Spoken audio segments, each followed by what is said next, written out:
Señor abogado secretario, don Patricio Velázquez nos va a dar cuenta de los documentos llegados a la comisión.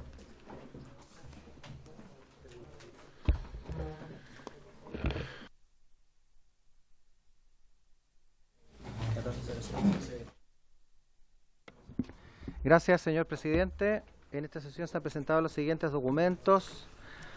En primer término, reemplazo, en virtud del cual la diputada señora Mercedes Bulnes reemplazará al diputado señor Gonzalo Winter en esta sesión. También hemos recibido una solicitud del diputado señor Fernando Borges en orden a ver la posibilidad de poner en tabla un proyecto, boletín 9409, que modifique el Código Civil, derogando numerales 1 y 2 del artículo 497 del mismo. Se encuentra presente el diputado. Tenemos correo electrónico del Ministerio de Justicia y Derechos Humanos, por el cual se excusa al señor ministro por no poder asistir el día de hoy. Concurre en su representación el señor Jaime Gajardo, su secretario de Justicia, acompañado de la abogada de la división jurídica María Florencia Draper y del abogado de la división también don Mario Araya.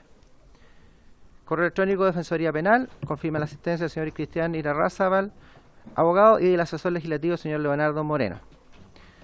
Correo electrónico por el cual se remite propuesta de la Asociación Nacional de Fiscales al proyecto de ley relativo a reincidencia, propuesta que se hará llegar mediante correo electrónico a todos y todos los integrantes de la comisión.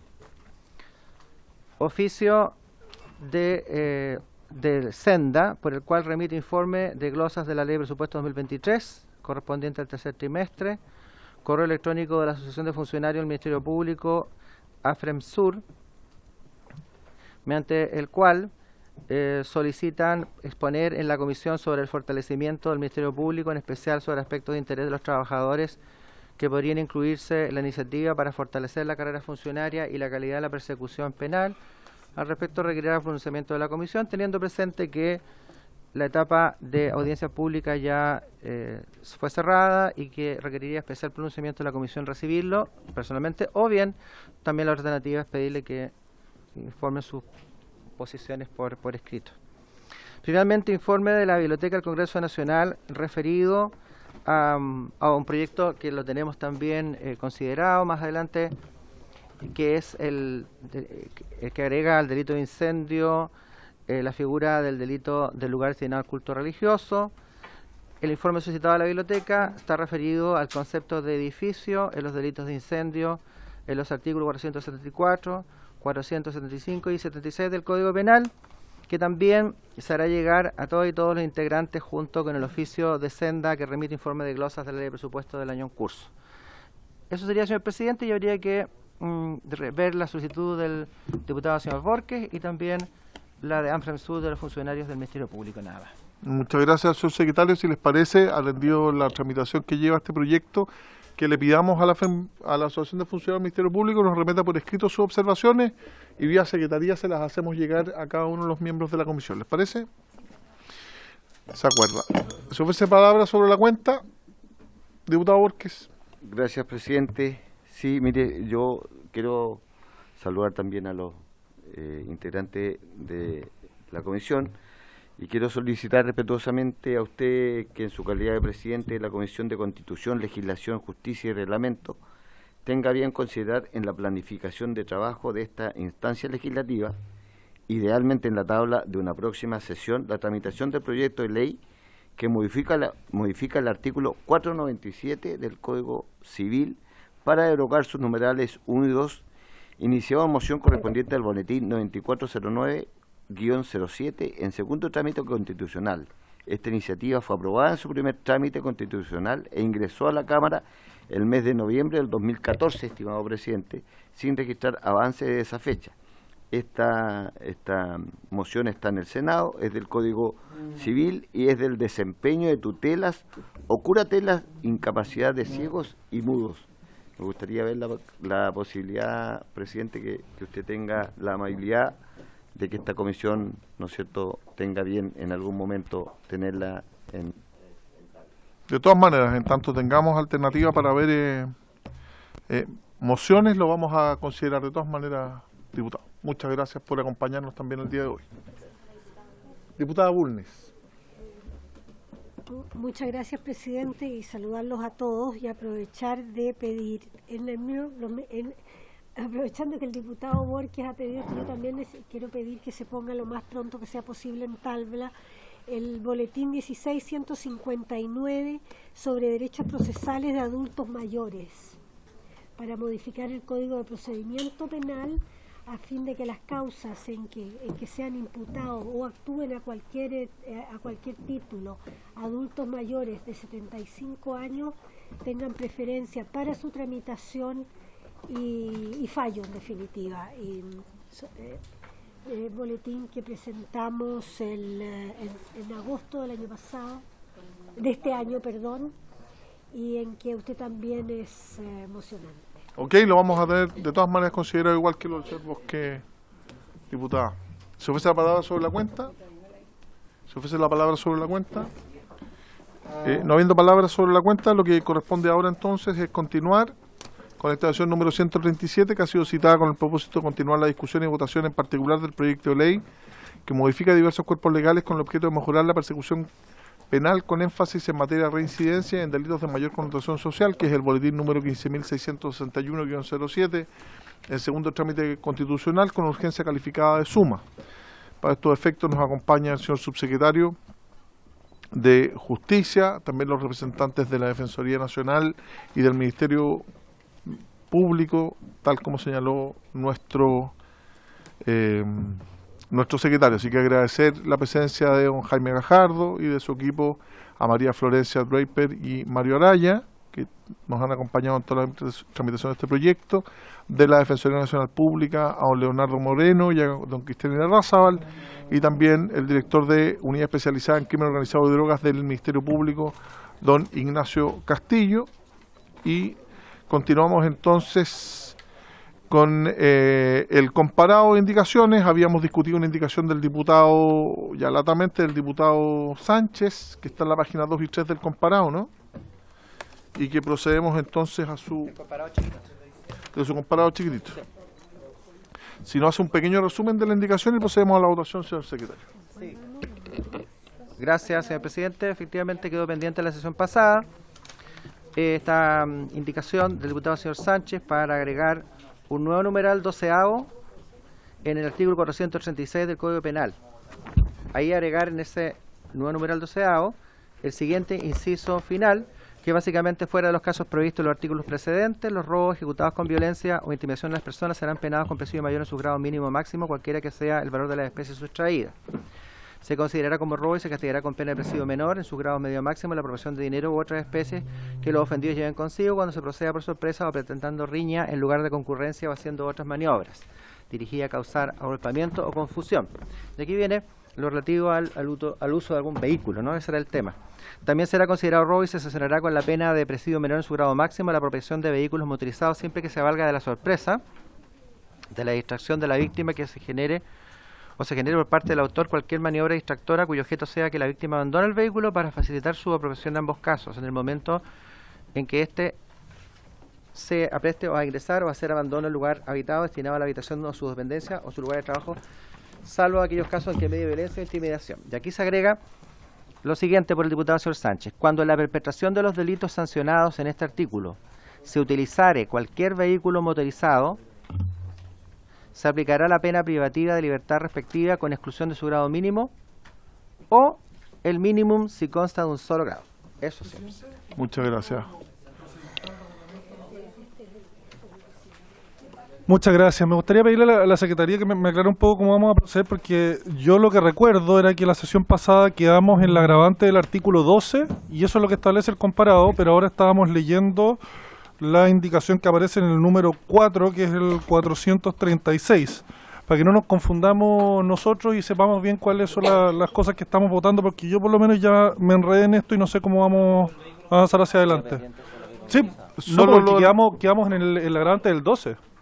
Quedamos en el agravante del 12, ¿no? Tal como plantea la Secretaría, quedamos en el agravante, que es una indicación, bueno, que la discutimos latamente, pero que claramente dejaba fuera la bicicleta, dejaba varias cosas fuera, y hay que proceder a votarla. ¿Sí? En votación.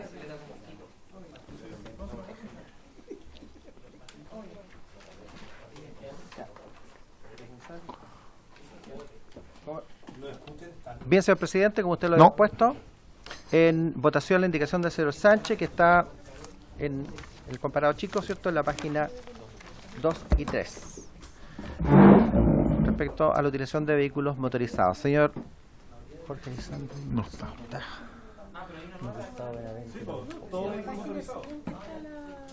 Sí, Don Miguel. pero no el Don Miguel Ángel. el no motorizado. A favor, don Miguel Ángel.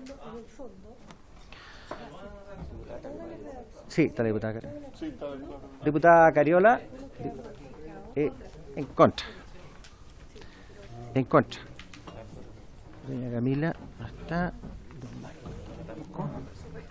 Doña Pamela tampoco. Don Andrés Lonton. A favor, don Andrés. Doña Catalina Pérez. En contra, doña Catalina. Don Luis Sánchez.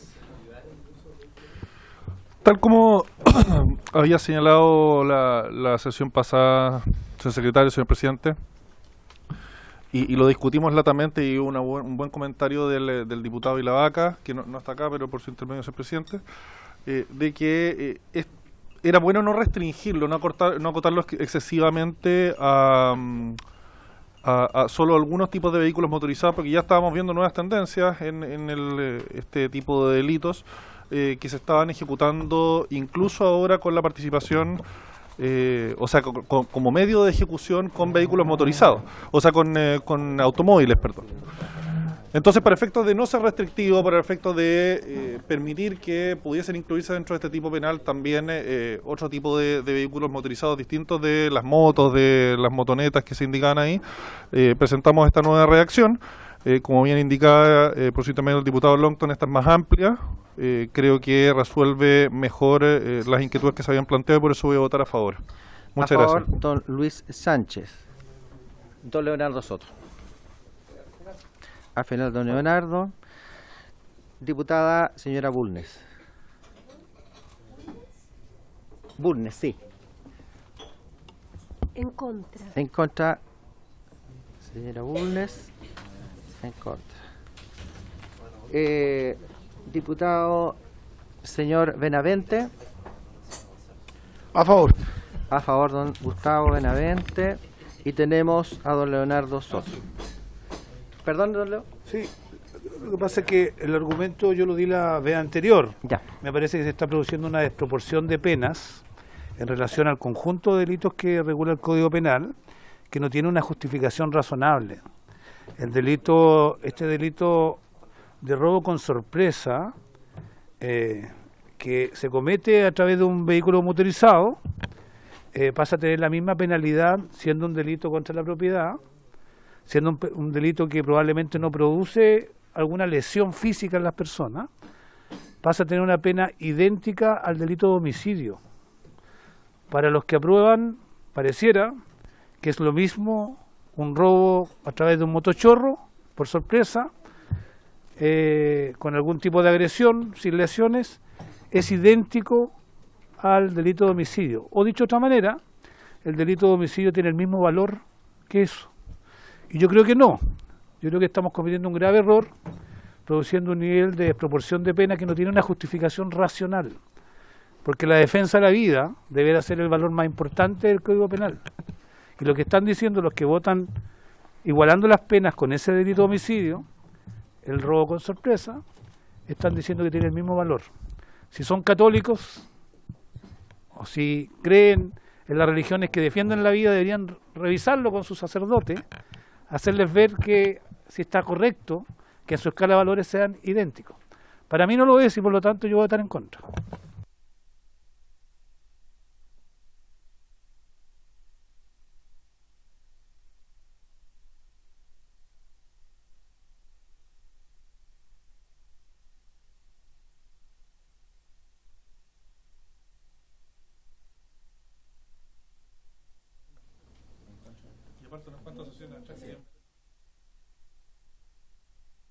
Yo, no solo por la proporcionalidad de la pena, sino que yo lo hubiera entendido mejor como un agravante, pero efectivamente establecer una pena específica.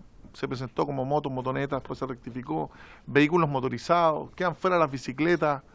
No me parece que sea armónico con el desarrollo del proyecto que estamos tramitando y por eso voy a votar. Y además dejan fuera las bicicletas, entonces vamos a hacer uno para las bicicletas, otro para las motos. Por eso voto en contra. En contra, señor presidente.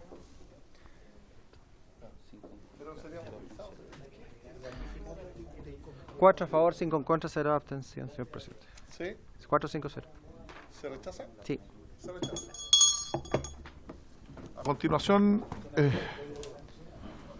Señor presidente, sí, a continuación tenemos también una propuesta que nos ha hecho ver el Ejecutivo en relación con un tema que quedó pendiente y que, como hoy día terminamos con el artículo primero, que es el Código Penal, tenemos que verlo, que se refiere al artículo 449 del Código Penal, respecto al cual se hace necesario el proceder a derogar su numeral 2. ¿Qué página está? 449.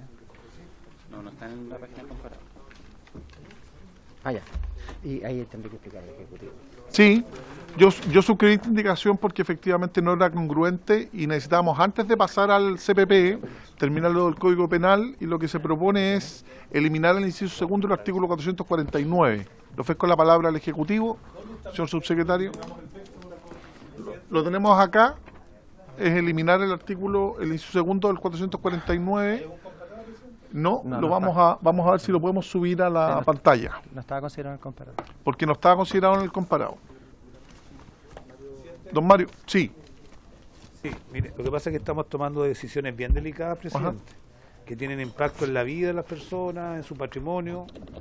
Están apareciendo indicaciones presentadas a última hora y eso es legal, esta comisión lo permite, pero por lo menos le pediría, presidente, que nos proporcionaran comparados, que pudiéramos visualizar lo que estamos haciendo, porque prácticamente nos están forzando a tomar decisiones casi a ciegas y eso no corresponde. Bueno, esta indicación, agradezco su comentario, diputado Soto, tiene por objeto eliminar el numeral 2 del artículo 449 que está en pantalla, que tratándose condenados reincidentes en los términos de las circunstancias agravantes de los numerales 15 y 16 del artículo 12, el tribunal deberá, para los efectos de lo señalado en la regla anterior, excluir el grado mínimo de la pena si ésta es compuesta o el mínimo se cuesta de un solo grado. Se elimina. Por eso le ofrezco la palabra, ¿sí?, al Ejecutivo. Muchas gracias, señor presidente, por su intermedio. La indicación que se propone no modifica en nada de lo ya aprobado, porque hay que recordar que lo que se aprobó en reincidencia es la regla textual del artículo 449, número 2, pero incluso más amplia, porque el 449, número 2, solamente considera la reincidencia del 15 y del 16, mientras que la regla que aprobó esta comisión considera ese efecto de reincidencia tanto para 12-14, 12-15 y 12-16. Mantener esta regla dual va a hacer que exista un problema de interpretación para efectos de la regla general de reincidencia. Porque, nuevamente, recordar que el efecto de un condenado reincidente es ese el efecto que ya le dimos en la regla general del artículo 68. Por lo tanto, mantener una dualidad de reglas lo que va a hacer es que no va a saber el tribunal si hay una regla especial para delitos contra la propiedad donde no se puede aplicar, por ejemplo, una reincidencia del artículo 12, número 14, o se aplica la regla general. Lo que hace la indicación es poner en orden la instrucción al juez de cómo debe aplicar la reincidencia, toda vez que se utiliza el mismo efecto en la regla general que ya se aprobó.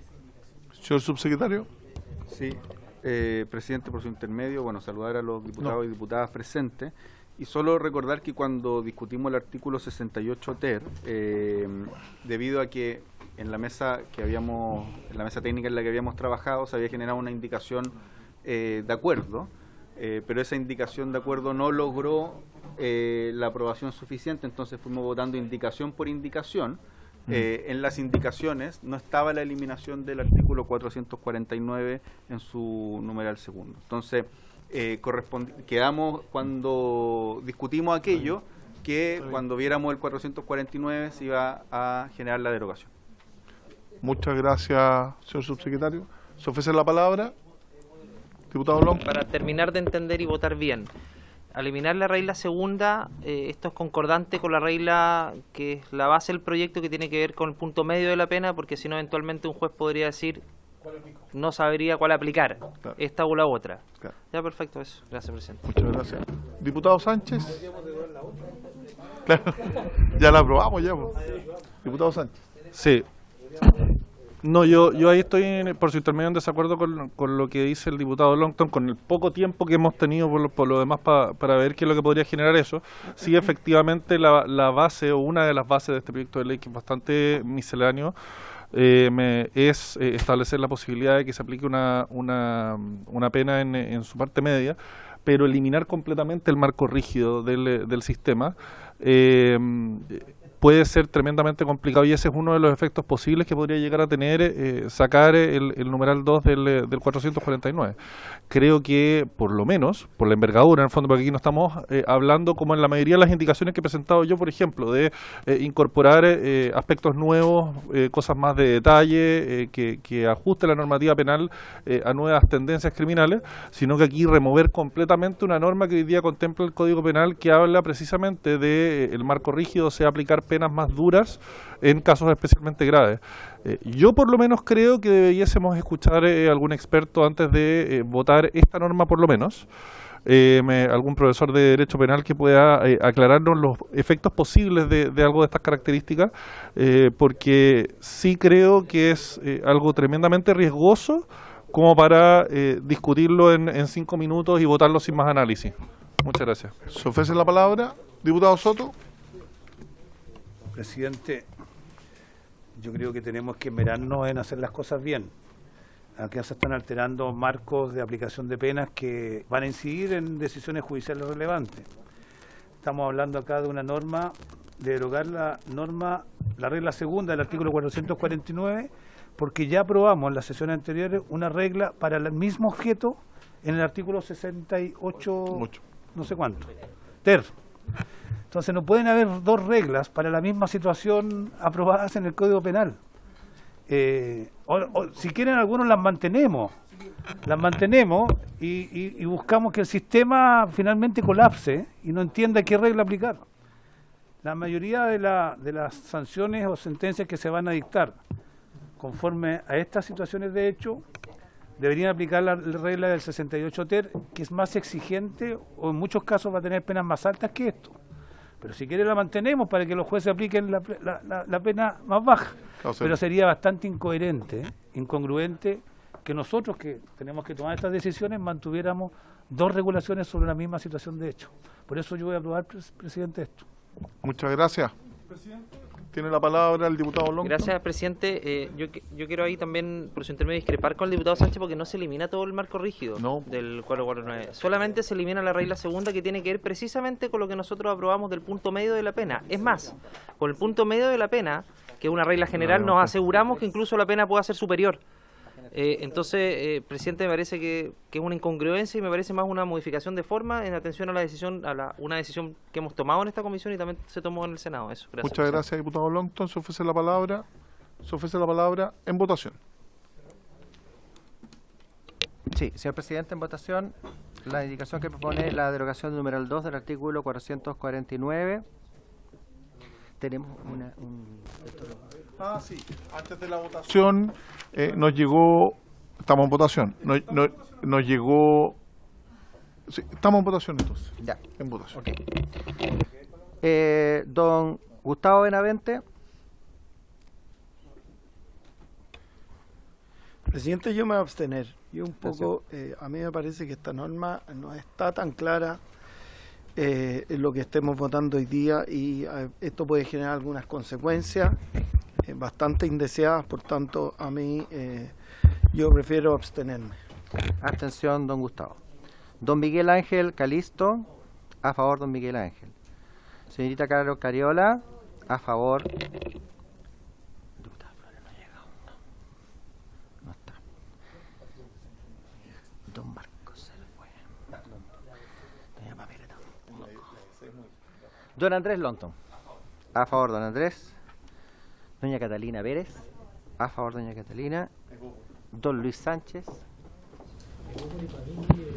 Muchas gracias, señor secretario. A ver, se nos dice que esta norma solo viene a corregir un conflicto que existiría con el 68 TER, pero no nos hemos tomado ni siquiera el tiempo en este rato de revisar el 68 TER.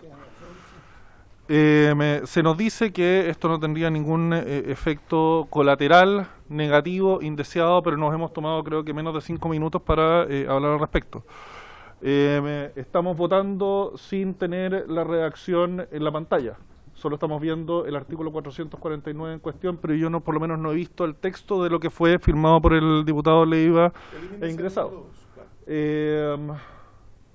Creo que para una cuestión de esta envergadura de lo que se está planteando es demasiado la rápida, o sea, ni siquiera esto está, o incluso esto se pasa de las críticas que otros miembros de esta comisión tuvieron en la sesión pasada respecto de las indicaciones que yo ingresé y que sí fueron puestas a la vista y que sí fueron votadas. Perdone que lo diga, presidente, pero me parece poco serio, me parece excesivamente apresurado, me parece tremendamente riesgoso. Evidentemente quedan etapas por delante dentro del trámite de este proyecto de ley en las cuales esto puede ser corregido, pero en serio, o sea, estamos en la Comisión de Constitución, aquí no deberíamos estar legislando esta materia en cuestiones tan relevantes dentro de nuestra normativa penal. No me parece, yo voy a votar en contra. Muchas gracias. En contra, el señor Luis Sánchez. Don Leonardo Soto. A favor, don Leonardo Soto. Señora Mercedes Bulnes. A favor. A favor, señora Bulnes. Señor Raúl Leiva, presidente de la comisión, a favor. 1, 2, 3, 4, 5, 6, 7. 7 a favor, 1 en contra, 1 abstención, señor presidente. 7 a favor, 1 en contra, 1 abstención. Se aprueba entonces esa indicación. Y ahora corresponde, ahora sí, no habían dejado antes, pero como no tenía que ver con la comisión, nos llegó una nota de la Unión Demócrata Independiente en un reemplazo del diputado Borges por el diputado Jorge Alessandri. Como llegó después de la cuenta, se requiere la unanimidad de la comisión y por eso solicito la unanimidad de la comisión. Porque siempre lo hemos hecho. Sí, para que lo dejemos grabadito ahí, porque a veces no pasa lo mismo de vuelta, pero se aprueba, diputado Borges, su reemplazo. ¿Está de acuerdo, diputado Sánchez? ¿Está de acuerdo, diputado Sánchez? Ok.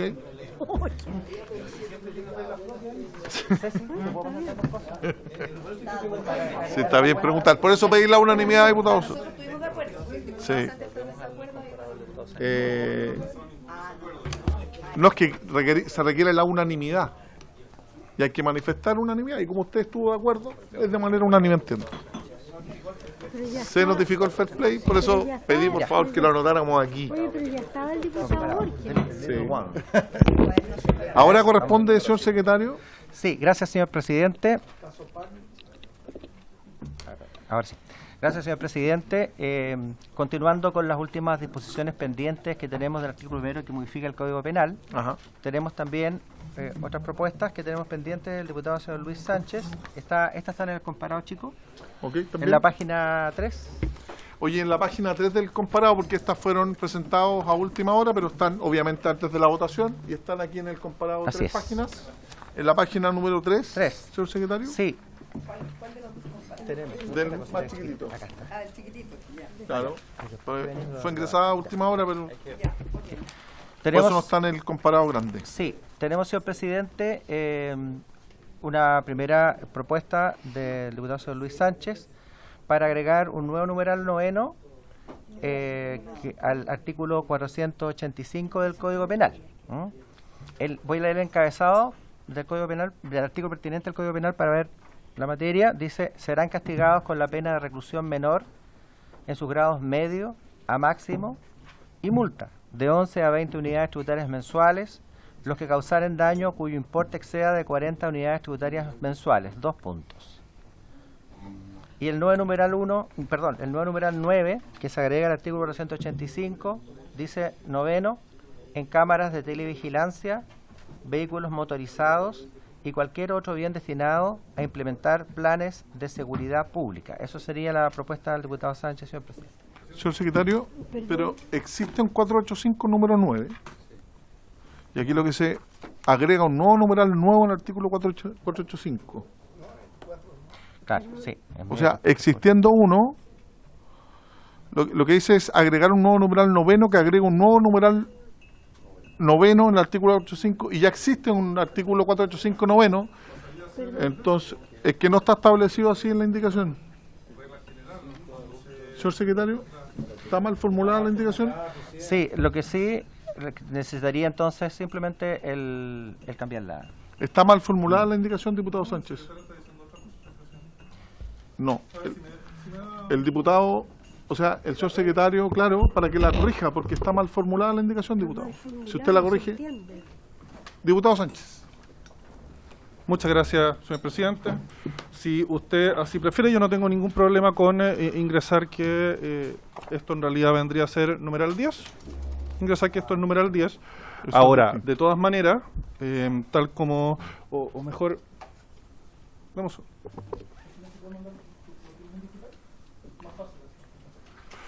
Pero yo tengo entendido, de todas maneras, creo que sería bueno que el secretario lo aclare, porque esto es curiosidad jurídica. De todas maneras, yo entiendo que cuando se plantea una norma con una numeración que puede entrar en conflicto con la legislación actualmente existente y no se dice expresamente que se viene a derogar una redacción anterior, se produce un desplazamiento de los numerales.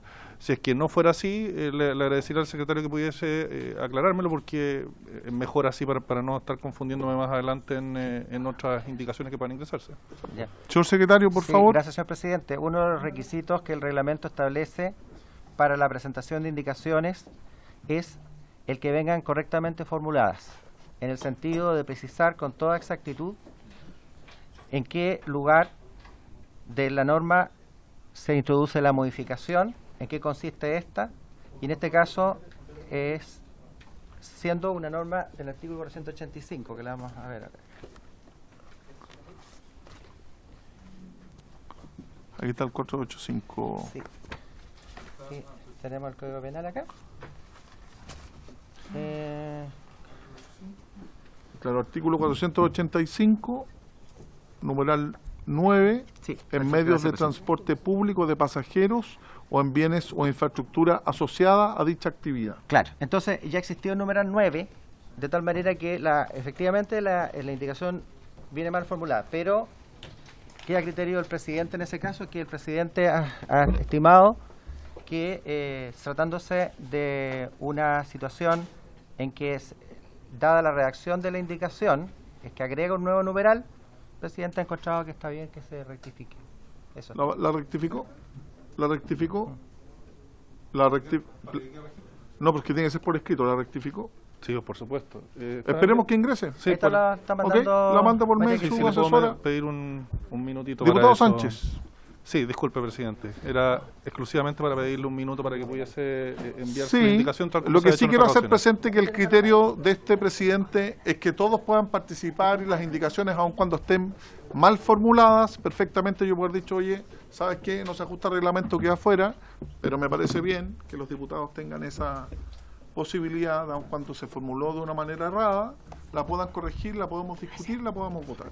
Hubiera sido más fácil darle de plano su rechazo, pero atendido el fair play que siempre ha existido en esta comisión y que esperamos también los demás integrantes la tengan, este presidente ha dado el espacio y el tiempo para que pueda corregir el error del diputado Sánchez. ¿Lo ingresamos ya? Se la está mandando vía mail. ¿Ok? Diputado Sánchez, ¿si puede fundar su indicación? Muchas gracias, señor presidente. Esta indicación, a ver, tal como ha dicho el señor secretario, lo que indica es un nuevo numeral en el artículo 485 que establece una pena agravada para el delito de daño sobre ciertos bienes en particular. Y en este caso se trata de una norma que había sido planteada, no tengo los nombres de quienes fueron, pero entiendo que fueron diputados de la UDI, de un proyecto de ley que ya estaba ingresado. Y lo recogimos porque ha surgido la situación en el último tiempo aquí en la región, particularmente en la comuna de Viña del Mar. He podido percatarme del problema que existe respecto a la destrucción de cámaras de televigilancia, en las cuales el Estado y las municipalidades invierten una tremenda cantidad de recursos. Y tengo un caso particular aquí en Viña del Mar, en el sector de Glorias Navales, donde bandas criminales han destruido en 3 ocasiones sucesivas cámaras de televigilancia. Son bandas vinculadas a narcotráfico, y respecto de quienes hay una impunidad total. El delito en sí de destrucción de estos bienes no tiene una gravedad tal que permita la detención, juzgamiento inmediato de estos delincuentes, y por lo tanto el criterio de los organismos persecutores ha sido privilegiar su juzgamiento por delitos más graves, como aquellos vinculados al narco, aquellos vinculados a delitos de homicidio, incluso violencia, secuestro, etcétera. Pero si es que modificáramos esta norma, podríamos además agravarles la pena o incluso juzgarlos exclusivamente por el delito en sí mismo de destruir estas cámaras. Y para qué hablar si es que se hiciere de vehículos de seguridad pública, lo que yo creo que es una responsabilidad que tiene el Estado en primer lugar, porque es una responsabilidad de cautelar la inversión pública. La tremenda inversión que se hace y la tremenda cantidad de recursos que se gastan en instalar estas cámaras, en comprar nuevos vehículos para seguridad municipal, que salvo algunas pocas comunas en Santiago, que tienen muchos recursos, la gran mayoría de las comunas de Chile, especialmente en regiones, no tienen los medios y cuesta mucho procurar los medios para poder adquirir estos equipamientos. Entonces el hecho de que se estén destruyendo, que dependamos casi de la buena voluntad o de algunas garantías establecidas dentro de los contratos con las empresas que proveen estos bienes, me parece muy precario de parte de la institucionalidad chilena, y me parece que al final hay una impunidad total para los delincuentes que como señalaba, se dedican a acertar de cierta forma su dominación, su control sobre los barrios por medio de la destrucción de las herramientas que el Estado ha instalado ahí para darle paz y tranquilidad a los vecinos. Por eso yo he decidido incorporar como indicación dentro de este proyecto de ley esta norma, como una forma también de confirmar ese compromiso personal que tengo yo con la gente de los sectores más complicados, más difíciles, dentro no solo de Viña del Mar, sino que de todas las comunas de este distrito de la Quinta Región Costa, y como una forma de señalar que no vamos a permitir que los delincuentes sigan aterrorizándolos y sigan sacándola gratis, que es la realidad que ha existido por décadas, francamente, en sectores tan abandonados, tan olvidados como, y en este caso particular quiero hablar de ellos, de Glorias Navales en Viña del Mar. Gracias. Muchas gracias. Oye, señor subsecretario. Sí. Bueno, muchas gracias, presidente, por su intermedio. Primero que todo, bueno, no teníamos suficiente claridad si querían reemplazar el número 9 del artículo 485, era un numeral nuevo.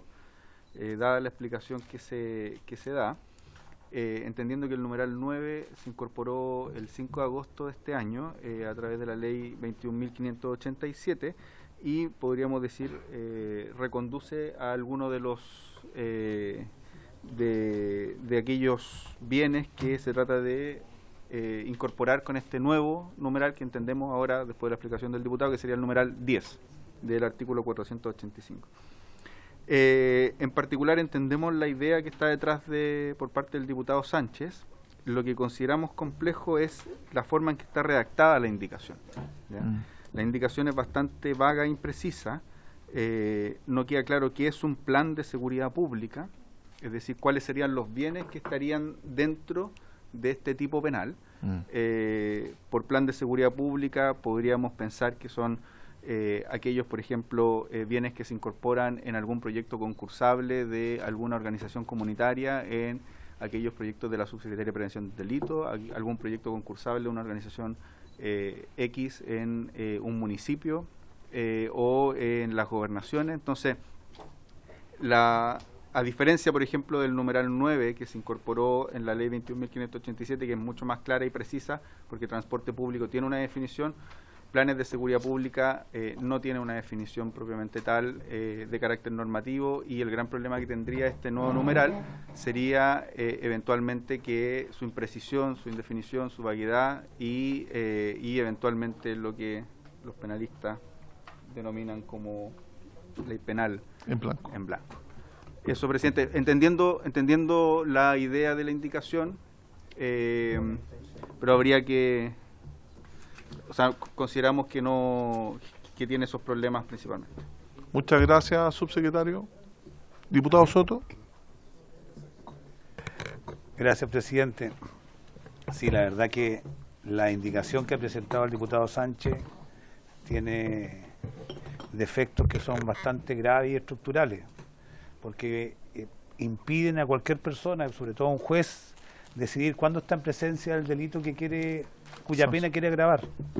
Porque dice que se castigará con una pena agravada el daño que se produzca en cámaras de televigilancia, vehículos motorizados. No indica si son de propiedad pública, de propiedad privada.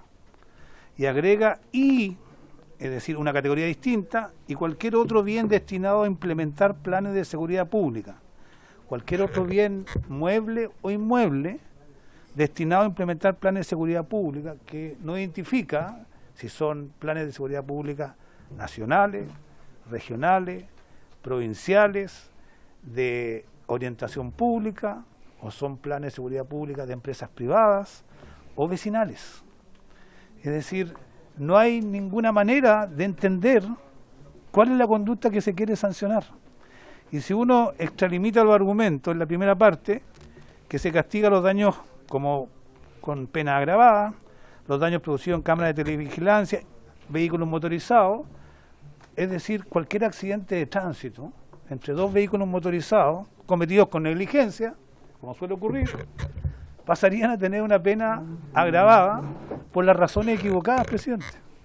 Porque yo creo que está fuera de la idea del autor de la indicación castigar de esta manera los delitos donde se produzcan daños a cualquier vehículo motorizado chileno, donde hay millones de vehículos que todos los días tienen algún tipo de daño.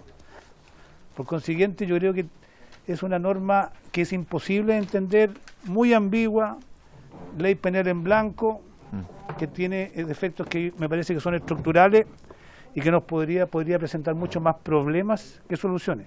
Si se quiere agravar los daños cometidos contra bienes públicos, vinculados a la seguridad, porque pareciera que esa es la idea, hay varias otras normas que están en la Ley de Seguridad Interior del Estado que penalizan a los que destruyen bienes públicos. Hay normas en un conjunto de leyes especiales. Y yo esperaría que por lo menos las revisaran antes de presentar, porque de esta manera, teniendo estos defectos, es muy difícil que nosotros podamos legislar seriamente con tipos penales que no han sido bien redactados ni contrastados con el resto de la legislación presente. Muchas gracias, diputado Soto. Yo me sumo porque efectivamente es tal la vaguedad de la redacción que cuando uno puede lucubrar... Primero, esta no es una figura, no es un agravante, sino que es una figura agravada como un tipo penal específico. Ojo, no estamos estableciendo un agravante. Y cuando se dice cámara de televigilancia, vehículos motorizados y cualquier otro bien, será una conjunción copulativa, disyuntiva, tendré que agrupar a los tres elementos, porque si me dice y como el derecho penal lo tengo que interpretar de manera estricta, no hay una conjunción copulativa, sino que, o sea, disyuntiva, sino que es y además planes de seguridad pública que no tienen definición alguna, y uno podría entender por eso, por ejemplo, luminarias, arboleda, planes de prevención. No solo es la represión o el control o sanción, también es la prevención social y situacional. O sea, podría llegar al extremo de que efectivamente cualquier elemento entregado a los jóvenes, un balón de fútbol que está destinado a un plan de prevención de seguridad pública, en este caso un plan de prevención social, podría incurrir. Yo creo que, en mi opinión, no resiste mayor análisis y claramente voy a votar en contra de esta indicación. Diputada Bulnes. Diputada Bulnes y luego el diputado Sánchez. Quería agregar algo. En este mismo artículo, en el numeral sexto, habla de aplicar las sanciones que fija el inicio del artículo en puentes, caminos, paseos u otros bienes de uso público. Por lo que las cámaras de televigilancia, por ejemplo, podría ser perfectamente un bien de uso público, porque no está hablando en bienes nacionales de uso público. Entonces también podría, en el caso de un daño específico y querido a una luminaria entra dentro del artículo, dentro del numeral sexto. Igualmente podría ser cuando hay una conducta dolosa contra un vehículo, por ejemplo, de seguridad, podría entrar. Entonces, realmente esto no ayuda y más bien incomoda. En ese sentido, yo creo que yo personalmente voy a votar en contra. Ok, muchas gracias. Diputado Sánchez, ¿había hecho una solicitud? Sí, muchas gracias, presidente. Dado que se están planteando que existiría aquí una posibilidad de una ley penal en blanco, de que existirían tantos problemas respecto de la redacción en sí de la norma, me gustaría solicitar que se pida la opinión de la Fiscalía al respecto, si quiere opinar también el representante de la Defensoría Penal, para saber si efectivamente hay, en opinión de ellos, un problema en la redacción de la norma o si es algo que en realidad puede estar sujeto a la opinión de cada uno, si es que es positiva o no es positiva la norma, pero que es algo que está dentro de las posibilidades en el Código Penal. Muchas gracias. Muchas gracias, diputado Sánchez. A solicitud del diputado Sánchez, entonces ofrezco la palabra a la Defensoría Penal Pública. Gracias, señor presidente, por su intermedio a los demás miembros de la comisión. Sí, nosotros consideramos que efectivamente pueden generarse problemas interpretativos y probablemente desde la perspectiva penal hay un problema de indeterminación del tipo, porque aquí lo que se está haciendo, como bien señalaba usted, es generar una figura agravada del tipo penal que ya contempla el 485 y eso significaría que se aplica el principio de tipicidad estricta, en el sentido que la conducta tiene que estar descrita con la mayor precisión posible y eso, a lo menos de la forma en que está presentada, puede generar interpretaciones diversas. Muchas gracias a la Defensoría Penal Pública. Le ofrezco la palabra al Ministerio Público. Muchas gracias, señor presidente. Aprovecho de saludar a los integrantes de esta comisión, a las y los diputados que la integran, y diputadas, por cierto, y mencionar en parte lo que señaló el subsecretario de Justicia, en términos de que probablemente la intención de la norma es una intención que uno no puede sino valorarla, al menos desde la perspectiva del Ministerio Público, y a pesar de que efectivamente el principio de tipicidad en este tipo de causas, en este tipo de, en este caso, digamos, de figuras calificadas o agravadas de tipos penales, uno debería ser particularmente estricto. Lo cierto es que también aquella parte en que habla sobre los planes de seguridad pública, uno podría entender cierto margen hermenéutico para que los tribunales lo entiendan. Probablemente, y esto tiene que ver con técnica legislativa, donde me parece que es la comisión la que está llamada a decidirlo, lo que sí podría eventualmente generar problemas importantes de interpretación es la forma de comprenderlo, si es que se trata de una conjunción o no, en términos si son tres hipótesis distintas o hipótesis, por así decirlo, o hipótesis que todas ellas son copulativas, por así decirlo, porque si fuesen disyuntivas, ahí sí probablemente pudiese haber una interpretación en términos de que todos los vehículos motorizados efectivamente supondrían la aplicación de esta figura calificada. Muchas gracias. Yo creo que huelgan mayores comentarios. En votación, señor secretario. ¿La quiere retirar, diputado Sánchez? ¿Sí o no, diputado Sánchez? Ya le he dado la palabra. ¿Sí o no? ¿No lo retira? En votación. En votación. Gracias, señor presidente. En votación la indicación del diputado don Luis Sánchez, que incide en el artículo 195 del Código Penal. Don Fernando Borges. Abstención. Abstención.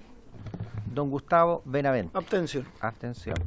Don Miguel Ángel Calisto. En contra. Doña Carol Cariola. En contra. Don Marcos Silavaca. En contra. Don Andrés Lonton. Presidente, muy breve, me parece que la idea es positiva, pero claramente tiene un problema de redacción. Si hubiera sido algo así como medidas o dispositivos que sirvan para la seguridad pública o privada, algo un poco más genérico, no tan específico respecto a su redacción, creo que podría haber tenido mayor aceptación quizás en la comisión. Pero también me hago parte de algunas de las críticas que expusieron a propósito de la redacción, así que me voy a abstener. Abstención, don Andrés Lonton. Doña Catalina Pérez. En contra, doña Catalina. Don Luis Sánchez. A favor, don Luis. Don Leonardo Soto. En contra, don Leonardo. Doña Mercedes Bulnes. En contra, señor En contra, diputada Bulnes. Y señor presidente. En contra, señor secretario. En contra, señor presidente. Tenemos una a favor. 1, 2, 3, 4, 5, 6, 7. 1 a favor, 7 en contra, 3 abstenciones. Se rechaza. Corresponde entonces analizar una nueva indicación, lo número 6, que señala para agregar, que está en la página 3 del comparado, para agregar un nuevo numeral décimo que agregue un nuevo inciso segundo en el numeral 21 del artículo 495. Es claramente ininteligible, yo di la posibilidad en la anterior, efectivamente está mal presentada. El artículo 174, inciso segundo, establece solo serán emitidas las indicaciones que digan relación directa con las ideas matrices y todas deberán ser presentadas por escrito debidamente redactadas, especificando el lugar que corresponda al artículo inciso nuevo que propone agregar o indicando las modificaciones que pretenda introducir. Claramente hay un problema grave de redacción y por consiguiente declaro como no presentada o inadmisible esta indicación, la que modifica el artículo 495, la 6, que dice para agregar un nuevo numeral décimo que agregue un nuevo inciso segundo en el numeral 21 del artículo 495, absolutamente ininteligible porque este artículo no tiene ese correlato. Entonces la declaro inadmisible en función del artículo 274. A continuación corresponde otra indicación del diputado Luis Sánchez, la número 2, que está en la página 4 del comparado. Va otra, qué bien. Presidente, la hoja anterior. ¿La hoja anterior? Esto va a la ley de extranjería, así que lo vamos a ver al final. Ok. Lo que le prevengo, diputado Sánchez, que está en la página 4, la corrija antes que la discutamos, porque dice, número 2, para agregar un nuevo artículo cuarto al proyecto de ley que incorpora un nuevo artículo 132 bis en la ley 21.325, Migración y Extranjería, del siguiente tenor, en circunstancias que existe vigente un artículo 132 bis. Entonces, para que no tengamos ese problema cuando la discutamos, señor diputado. Corresponde entonces continuar la discusión del código del comparado grande en la página, Fernando, en la página 15. ¿La retira, diputado? De extranjería. El diputado Sánchez, entonces aprovechamos así por economía procesal, retira la indicación número de la página 4, sí, de que agrega un nuevo artículo cuarto al proyecto de ley que incorpora un nuevo artículo 132 en la ley 21.325, se da por retirada. Gracias, diputado Sánchez. Sí, por tratando de no reincidir. Sí, es cierto. Volvemos entonces a la página 15 del comparado. Ahí te vas a enfundarla tú. En la página 15 del comparado, que pasamos al Código Procesal Penal. Y ya terminamos con el Código Penal. Terminamos Código Penal, despachamos Código Penal. Sí. Claro. Ahora toca el Código Procesal Penal, tratemos de que sean serios, de los diputados señores Ilavaca, Soto y Leiva. Artículo segundo, introduce modificaciones al Código Procesal Penal, incorpora un nuevo ordinal 1, pasando el actual a ser 2 y así sucesivamente. Número 1, en el artículo 10, para agregar el siguiente inciso final. Ahora pasamos a la 16, Catita. En el artículo 10, para agregar el siguiente inciso final, lo resuelto por el juez solo será susceptible del recurso de apelación cuando lo interpusiera el Ministerio Público tratándose de investigaciones de asociaciones delictivas o criminales en casos de revelación de la identidad de un informante, agente encubierto, agente revelador o de un testigo protegido. Este recurso será concedido en ambos efectos. Diputado Ilavaca. Sí, la 16 del comparado. Esta indicación nace de la polémica que sufrió el país hace poco tiempo atrás respecto a la decisión del juez de Arica que, acogiendo una solicitud de Defensoría, entrega los antecedentes respecto a testigos protegidos de una investigación compleja en materia de asociación delictiva criminal. Y lo que estamos señalando acá es establecer una apelación, es decir, que la sentencia no quede firme inmediatamente, por lo tanto, entregarle al Ministerio Público, en este caso en particular, la posibilidad de recurrir de apelación, cuestión que deberá ser necesariamente concedido en ambos efectos, es decir, entregarle esta facultad al Ministerio Público con el objeto de que sea discutido en sede superior cuando ocurra una de este tipo de hechos. Insisto, el clásico caso del juez de Arica que entregó los datos sin ningún tipo de recurso posterior. Diputado Ilavaca, diputado Sánchez. Muchas gracias, presidente. Solo solicitar, por favor, que exponga la Defensoría Penal Pública, porque entiendo que tienen reparos respecto de esta indicación. Muchas gracias. Muchas gracias, diputado Sánchez. En su oportunidad se le dará la palabra a la Defensoría Penal Pública. Este artículo fue comentado, fue trabajado, pero lo que busca o persigue es establecer algún tipo de recurso respecto a las resoluciones de la tutela de garantías del 10 del CPP. Obviamente uno podría haber planteado de que toda resolución o toda sentencia es apelable. Nosotros lo quisimos limitar única y exclusivamente a la protección de los testigos, de los informantes, de los agentes reveladores, y obviamente lo que planteamos que se consideran ambos efectos este tipo de recursos, para que no vuelva a suceder lo que sucedió en el norte. Señor subsecretario.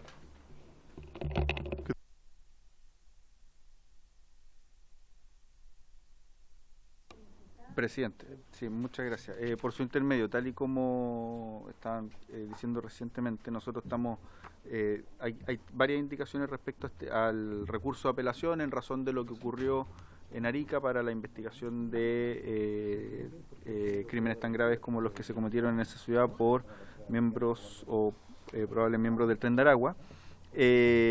Había un acuerdo de que en la indicación que presentamos nosotros como Ejecutivo, en el artículo 226b, se reconducían estas indicaciones y se pudiera aprobar la indicación del Ejecutivo.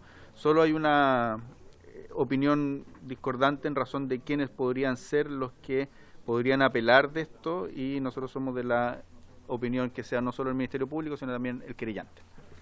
Muchas gracias, subsecretario. Lo que se plantea entonces es dejar pendiente esta indicación para poder analizarla en la página 36 del comparado, que es donde el Ejecutivo propone incorporar, si lo pueden ver ahí, el artículo 226b, incorpora un articulado en el inciso final y entendemos que queda mejor redactado. Entonces lo vamos a tramitar justamente con la 226. ¿Les parece? ¿Estamos de acuerdo? Diputado Sánchez, Ministerio Público. Muchas gracias. Sí, dado que nosotros no hemos tenido la posibilidad de tener mayor conocimiento respecto de esas conversaciones previas, me gustaría que al menos se dé lectura a esa norma que pretende regular de mejor manera lo que han presentado aquí los diputados y la vaca, Leiva y Soto, para que tomemos de nuevo una decisión informada y con todos los antecedentes sobre la mesa. De nuevo lo solicito solo teniendo presente que en esos acuerdos que se han tomado, yo al menos no he tenido la posibilidad de estar informado. Muchas gracias. Ok, bueno, primero dar cuenta que esta es una indicación que está bien formulada y que tiene un fundamento jurídico y que consta en la página 39 del comparado, y la indicación del Ejecutivo que dice relación con la misma norma agrega un inciso final al artículo 226b, tal como consta en la página 36 y siguientes del comparado, que entiendo que, claro, que todas las diputadas y diputados lo estudiaron, y que dice: la resolución que se pronuncie sobre la solicitud de autorización de acceso al registro será apelable por todos los intervinientes. La información del registro solo podrá ser puesta a disposición de los intervinientes una vez que la resolución se encuentre ejecutoriada. De esta manera, entiendo, se salva la problemática planteada, se ubica de mejor manera y se da la oportunidad a todos los intervinientes. Como el diputado Sánchez lo solicitó, le voy a ofrecer la palabra sobre este tema, si es breve, a la Defensoría Penal Pública y también al Ministerio Público. Leonardo. ¿Antes o después del diputado Benavente? Solo una pregunta al Ejecutivo. Sí, no sé si tengo entendido que respecto a la indicación del Ejecutivo, no solo las discrepancias quienes pueden pedir la apelación, sino que también que la indicación del Ejecutivo solo se refiere a la identidad reservada de los agentes encubiertos, informantes, pero no a los testigos reservados. Me parece que la indicación del Ejecutivo no protege a los testigos reservados. Eso quería aclarar, pero me parece que es así. Sí, muchas gracias, diputado Benavente. Antes de continuar, yo lo que quiero precisar a propósito del conocimiento o desconocimiento de estas indicaciones, primero que todo, que esta mesa de trabajo que encabeza el Ministerio de Justicia fue aprobada por esta comisión y trabaja en función del acuerdo de esta comisión. Además, que los acuerdos a los cuales ha llegado la comisión han sido debidamente informado a cada diputado y diputada. En sus correos electrónicos, la Secretaría me da cuenta que efectivamente se remitió a cada uno de ustedes, se le entregó vía electrónica y además en papel cada una de las indicaciones y estos acuerdos de la mesa de trabajo. para dejarlo presente y para que después no volvamos sobre el mismo tema. Defensoría Penal Pública, sobre el punto. Gracias, señor presidente.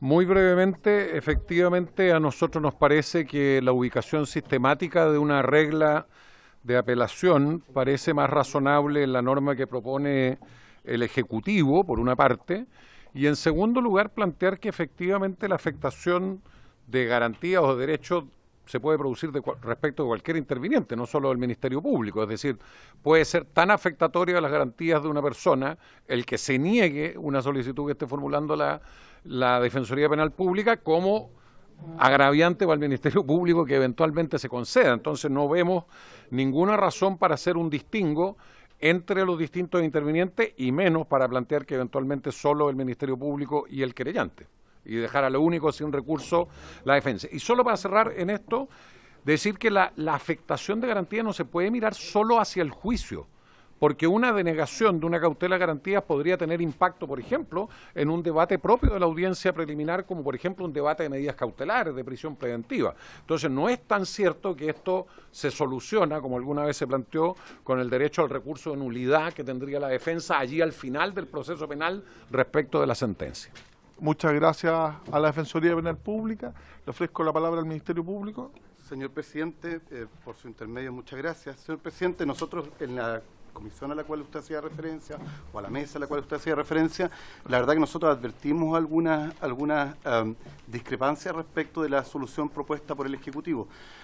Voy a ser muy breve, pero voy a ir explicándola. Primero, la virtud que nosotros vemos a la indicación propuesta por los honorables diputados en relación a modificar el artículo 10 es que efectivamente es en el artículo 10, cautela garantía, en el que se produce efectivamente en no pocas ocasiones este inconveniente, por lo menos a nuestro punto de vista, en que se da a conocer información respecto de testigos, por ejemplo, que tienen el carácter de reservados o protegidos, ¿cierto?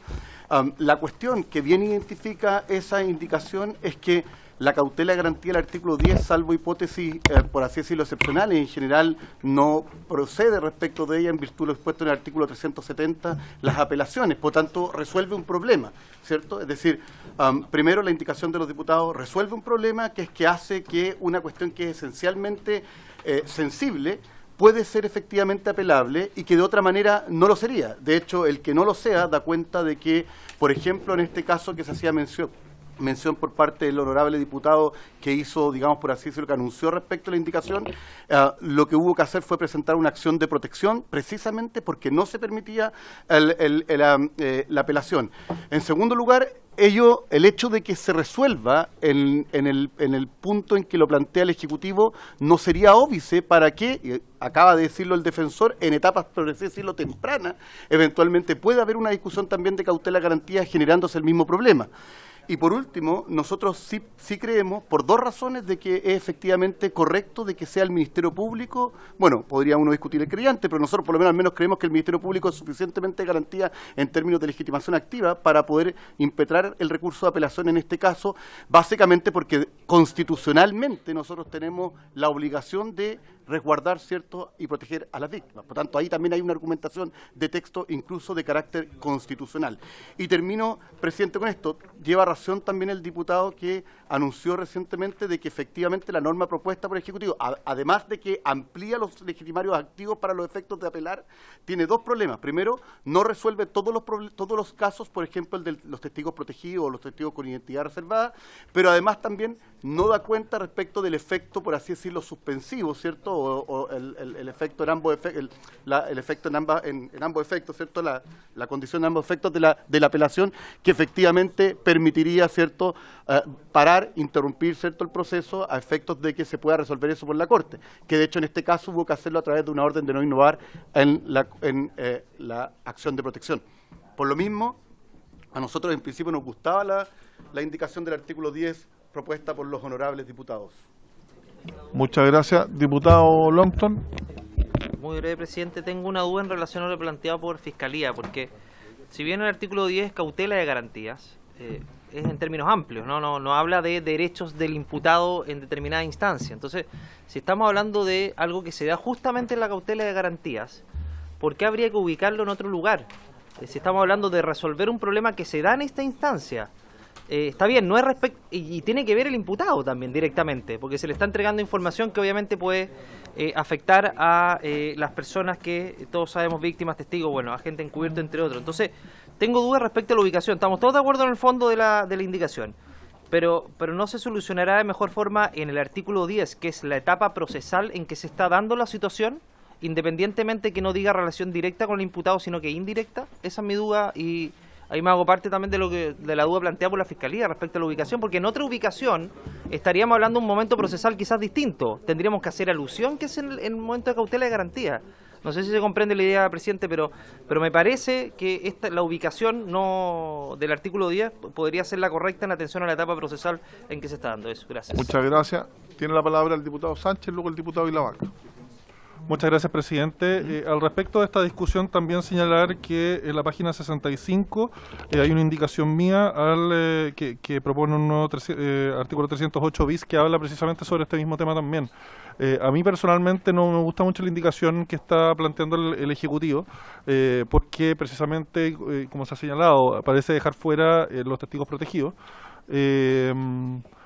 Entonces creo que es mejor tratar de hacer una especie de combinación de la indicación original planteada por usted, señor presidente, y por los diputados Vilavaca y Soto, con la que estoy planteando yo en el artículo 308. Creo que lo que correspondería sería dejar la discusión para más adelante, cosa que podamos hacer esa revisión de los dos artículos, a ver cómo se combinan de mejor manera, pero al menos tomar acuerdo respecto a preseleccionar de cierta forma la indicación del Ejecutivo para la sola votación de ese mismo, a mí no me parece.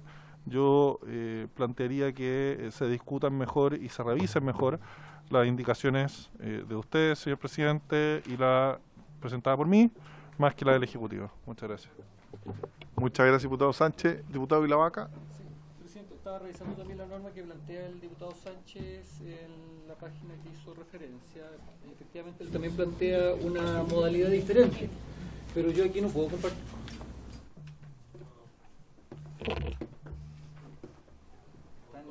Esto fue.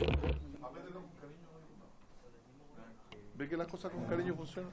Sí. Presidente, viendo la indicación que presenta el diputado Sánchez, también se hace cargo de la problemática que aquí hemos planteado. Yo me quedo con lo que acaba de señalar el Ministerio Público. Hoy día, si es que dejamos fuera del artículo 10 una norma que permita a los intervinientes, en particular al Ministerio Público, poder llevar adelante esta apelación en ambos efectos, deja solamente con una herramienta actualmente, que es recurrir de protección. Es un recurso absolutamente anómalo para poder enfrentar la situación que nos toca vivir. Esta norma o esta propuesta nace específicamente del caso de Arica y lo estamos discutiendo porque hoy día no existe solución, y lo que nos plantea el Ejecutivo, lamentablemente, al señalarnos en la propuesta, se hace cargo solamente de, cuando habla de registros, porque dice: la resolución que se pronuncie sobre la solicitud de autorización de acceso de registros será apelable por todos los intervinientes, pero los registros consigna la información de la identidad de los agentes e informantes. Deja absolutamente afuera de los testigos protegidos. Y además, dentro de la ubicación geográfica del código, nos deja fuera de la acción del artículo 10. Entonces creo que, y la invitación, como yo creo que todos queremos, entregar una norma que efectivamente sirva para encontrar una solución a un problema que hoy día es grave, poder suspender, dejar en suspenso esta norma para poder redactar en conjunto una norma que efectivamente se haga cargo de cada una de las indicaciones que aquí se ha señalado y pueda ser mucho más global, presidente. Entonces, si le parece a la comisión, vamos a recoger esta indicación que se está discutiendo ahora, la indicación que plantea el Ejecutivo y las demás indicaciones para poder generar un texto que acomode y se ponga en cada una de las situaciones y luego votarlo en la comisión. ¿Estamos todos de acuerdo en eso? Se acuerda por unanimidad. A continuación corresponde entonces, hay un tema de orden, ¿no? Porque este es el artículo 10 del CPP que lo estamos dejando pendiente, pero hay una indicación, después correspondería del Ejecutivo en la página 16 abajo, una modificación al artículo 78 ter. Sin embargo, hay una indicación del diputado Sánchez que consta en la página 81 del comparado, que dice relación con una modificación en el artículo 12 del Código Procesal Penal. Y la Secretaría aconseja que por un tema de continuidad, artículo 81 del diputado Sánchez, para agregar un nuevo numeral 20 que modifique el artículo 12 del Código Procesal Penal, sustituyéndose la expresión al fiscal por la expresión al Ministerio Público. Página 81 del comparado, que modifica el artículo 12 del Código Procesal Penal, que son estas indicaciones que fueron presentadas a última hora, pero se agregaron al comparado y que por un orden corresponde entonces, para ir avanzando en la geografía de cada uno de los códigos, corresponde tratarlo ahora. Artículo 81, la página 81, este presidente, entendiendo que genera una modificación sustancial a los intervinientes del Código Procesal Penal, es, en opinión del suscrito, inadmisible. No estamos hablando de una ley miscelánea que agrave alguna norma, aquí efectivamente estamos yendo a la base y a la definición de intervinientes del Código Procesal Penal. Por consiguiente, en consideración del suscrito, es inadmisible. Diputado Sánchez. Muchas gracias, presidente. Voy a señalar en primer lugar porque me parece que esto es relevante y adicional a eso me gustaría que también pudiese al respecto pronunciarse el representante del Ministerio Público. Esta propuesta, esta indicación, sí tiene que ver con algo que es mucho más de raíz del el funcionamiento del sistema penal en nuestro país y de las necesidades particulares del Ministerio Público. Sabemos, lo hemos escuchado en múltiples ocasiones, que las capacidades de la Fiscalía están muy determinadas por la cantidad de fiscales que tienen, y que eso evidentemente incentiva la escasez del medio humano, podríamos decir, para enfrentar cada uno de los juicios, de las investigaciones que les llegan a ellos. Determina de forma negativa la posibilidad de darle a cada víctima la atención que se merece cada uno de sus casos, y así es como terminamos en el archivo de tantas causas. Reemplazar aquí, dentro de los intervinientes, el fiscal por el concepto del Ministerio Público, entendemos podría eventualmente permitir más flexibilidad al Ministerio Público para disponer de sus recursos, de su recurso humano, de la gente que tienen disponible para asistir a audiencia, y eso evidentemente podría permitirle que abogados asistentes, que no son fiscales, puedan participar en las audiencias y de esa forma descomprimir un poco a los fiscales y poder aportar de esta manera mayor eficiencia en el funcionamiento de nuestro sistema procesal penal. Como ven, esto es una cuestión donde lo que se busca es lisa y llanamente responderle a todos los chilenos, todos quienes hemos sufrido alguna vez el archivo provisional de nuestras denuncias, el que la Fiscalía pueda de verdad, con todos los medios de que dispone, con toda la gente que está formando parte de su institución, participar de estos procedimientos de investigación penal en la medida que el mismo fiscal nacional, los fiscales regionales así lo resuelvan. No le estamos imponiendo nada a nadie, les estamos dando la libertad de poder hacer de cada vez mejor forma su trabajo, y en ese sentido creo que esto no pasa a llevar las ideas matrices que una vez más estamos reeditando una discusión que ya existió en las sesiones anteriores, de que siendo una ley miscelánea parece bastante acomodaticio como en algunos momentos, y no pretendo hacer un juicio de nadie, señor presidente, pero parece bastante acomodaticio como en algunos casos se dice que algunas indicaciones entran en conflicto con las ideas matrices y en otros casos al parecer no. Creo que esta es una indicación que es muy sencilla de resolver, que nos da la posibilidad de ayudar a la Fiscalía a hacer de mejor forma su trabajo, y que sería absolutamente imposible para la ciudadanía entender cómo no somos capaces de ponernos de acuerdo de algo tan básico como permitir que todos los funcionarios del Ministerio Público puedan ponerse con sus manos y sus capacidades y su cabeza a disposición de enfrentar la crisis criminal y de inseguridad que estamos viviendo hoy día. en su defecto y en subsidio, presidente, si es que no estuvieran de acuerdo, si es que no estuviera de acuerdo usted con ese criterio, solicitar que se vote la admisibilidad de esta indicación. Yo declaro la inadmisibilidad de la indicación. Claramente no dice relación alguna ni remota con las ideas matrices. Además, establece una modificación a las bases del sistema procesal penal, a la determinación de los intervinientes en el artículo 12, y además, a juicio del presidente, afecta la organización y atribuciones de un órgano público, en este caso autónomo, extendiendo las facultades que están dadas al fiscal a otros integrantes, como bien señala o como mal señala el diputado Sánchez, vale decir, a quien el Ministerio Público designe. Entonces, no solo es inadmisible por no apegarse a la idea matriz del proyecto, por afectar las bases del sistema procesal penal, sino porque a su vez establece o interviene en la organización y atribuciones de un órgano público autónomo como es el Ministerio Público, y que tiene interés fiscal, y que tiene gasto fiscal, en definitiva, además. Entonces, obvio, porque son otras personas las que intervienen. Ofrezco la palabra, vamos a votarle el Ministerio Público. Presidente, solo, si usted me permite, solo decir que uno reconoce en la indicación y lo mismo dije recién, una muy buena intención por parte del honorable diputado Sánchez, en el sentido de que entiendo que entiendo, ¿cierto?, que lo que se pretende con la indicación es ampliar para que distintos sujetos dentro del Ministerio Público, en general todas las funciones del Ministerio Público, puedan ejercer, ¿cierto?, la acción penal compareciendo, por ejemplo, a audiencias.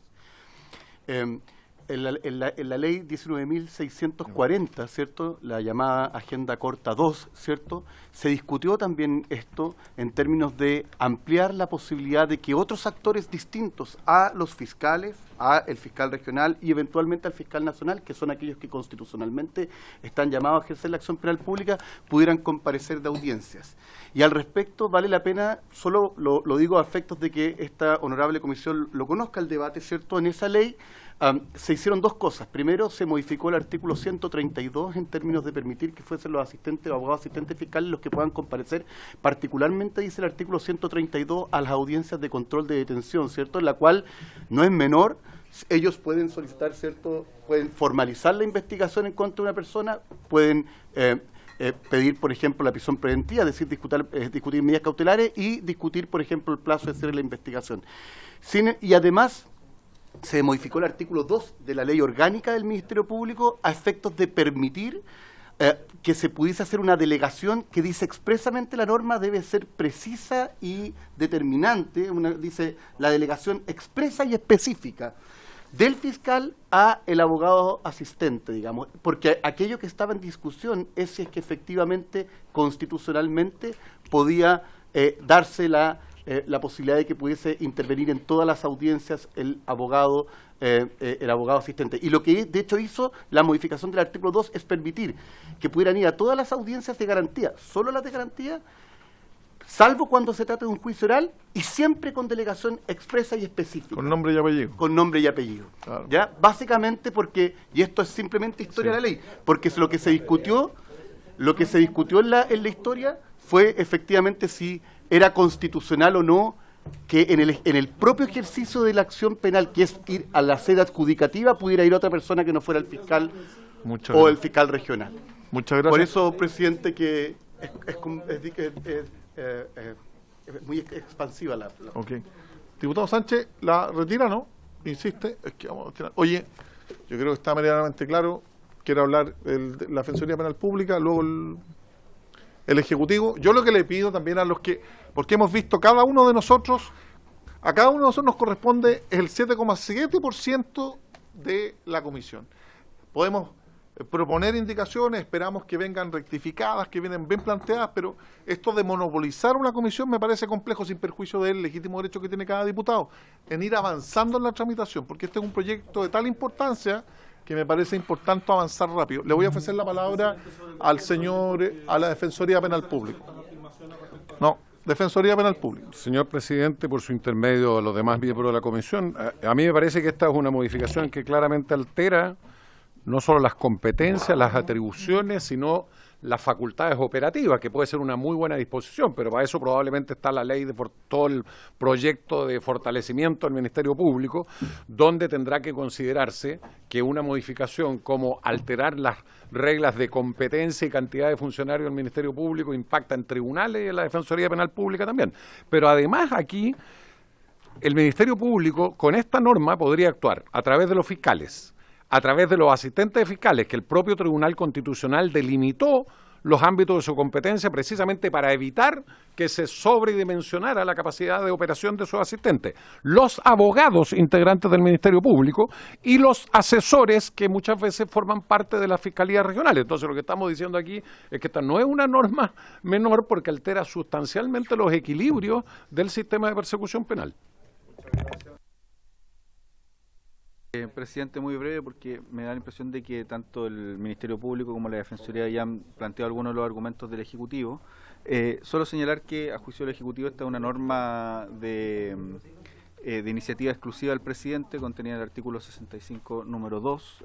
Por lo tanto, solicitamos que se declare inadmisible en ese sentido, además también. Y tal y como lo dijo el Ministerio Público y la Defensoría, consideramos que alteran la distribución establecida en la Constitución respecto a la acción penal pública, en la ley orgánica del Ministerio Público, la ley 19.640, y además no tienen en consideración que efectivamente para hacer este tipo de cambios se requiere modificar ambos cuerpos normativos, es decir, la Constitución o la ley orgánica, al menos la ley orgánica.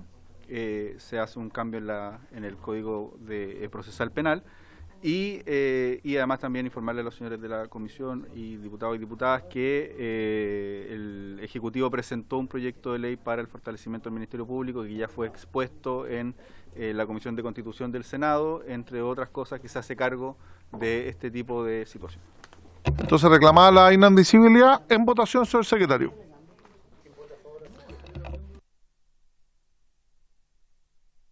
Gracias, señor presidente. Como se ha dispuesto, en votación la declaración de inadmisibilidad. Como siempre se ha aclarado, la mesa tiene la facultad de declarar la inadmisibilidad de una indicación. Por lo tanto, está ejerciendo un derecho. Para los efectos de poder, digamos, derribar esa facultad, es necesario que se reúna una mayoría. Por lo tanto, acá vamos a... Quienes están a favor de la mesa votan en forma afirmativa. Quienes votan en contra de la mesa en forma negativa. Es la facultad de la mesa la que se pone en tela de juicio. Ya, comenzamos entonces. Don Fernando. Claro, a favor de declarar la inadmisible. Si usted considera, está de acuerdo conmigo que esta indicación es inadmisible, tiene que votar a favor. Lo dicen todas las instituciones que sí. Como lo dijo el Ministerio Público, la Defensoría Penal Pública, todos los miembros de la Comisión y el Ministerio de Justicia. Ya. Don Fernando Borges. A favor de la mesa. Don Gustavo Benavente. ¿Es inadmisible, señor Fernando? Sí. Bueno, no, ya. Don Gustavo Benavente.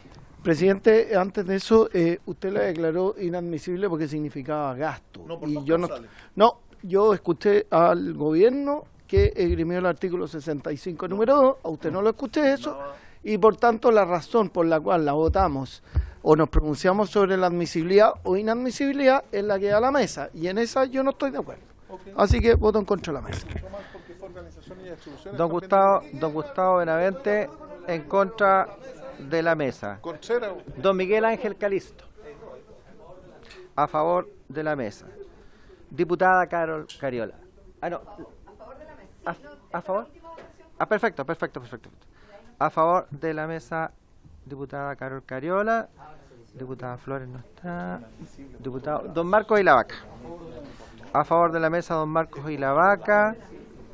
Don Andrés Longton, a favor también. Doña Catalina Pérez, a favor de la mesa, doña Catalina.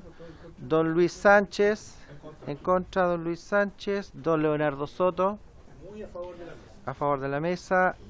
Diputada Bulnes, a favor de la mesa. Y nos estaría quedando el presidente.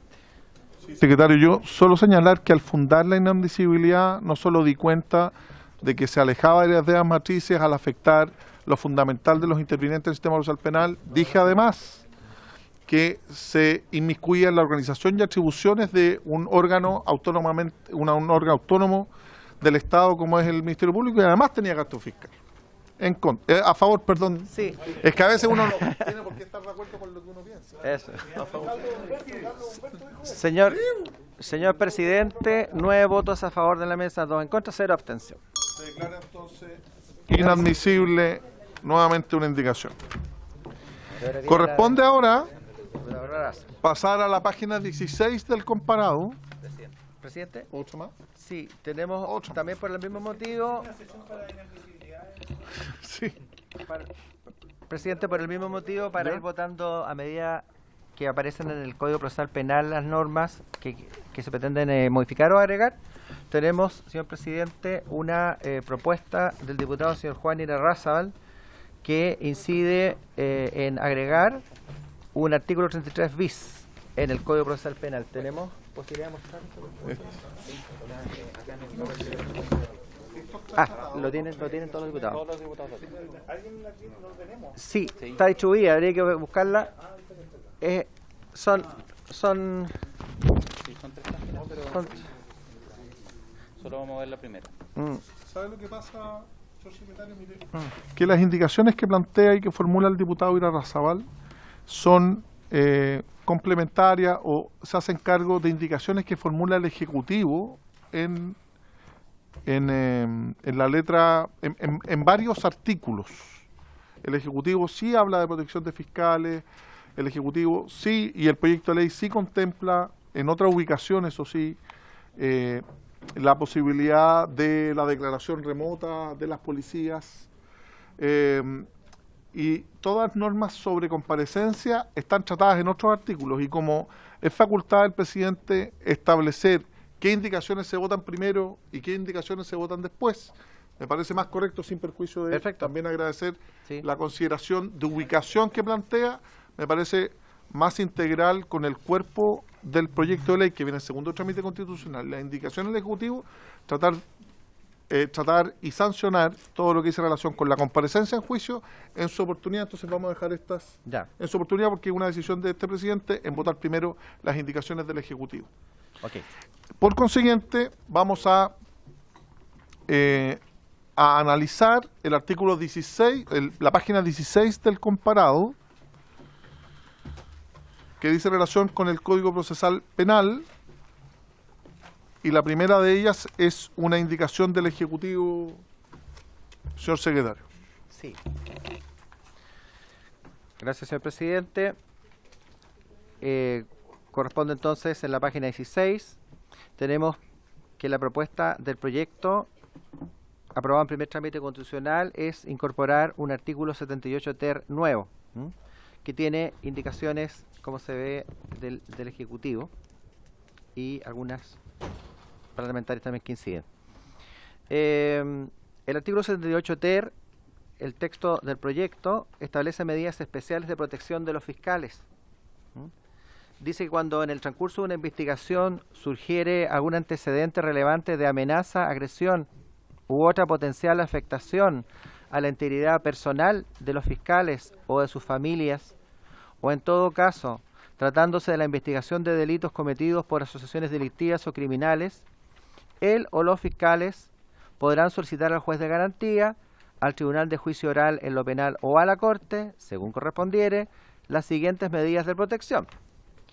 Y vemos que ya en el encabezado que acabo de leer del artículo 68 del proyecto, que se cautela el caso de las amenazas a los fiscales y en todo caso, en el caso de delitos cometidos por asociaciones delictivas o criminales, agrega en el encabezado del inciso primero, entre la frase cuando en el transcurso de una investigación y la frase surgiera otro antecedente, lo siguiente, o en cualquiera otra etapa del procedimiento, de tal manera que queda acá, cuando en el transcurso de una investigación o en cualquier otra etapa del procedimiento surgiera algún antecedente relevante de amenaza, entonces no solamente en la etapa de investigación, sino que quedaría en cualquier otra etapa del procedimiento, surgen amenazas, ¿cierto?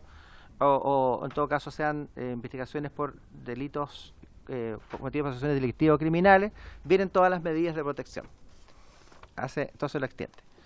Luego tenemos que las medidas de protección son establecidas a continuación: participación de las audiencias por vía remota mediante videoconferencia. B, reserva de la identidad del o de los fiscales en las audiencias que se desarrollen ante los tribunales, ya sea que se realicen de forma presencial o remota. Y C, reserva de la identidad del o de los fiscales en los registros y documentos que se deban poner a disposición de las partes o que deban ser presentados ante los tribunales.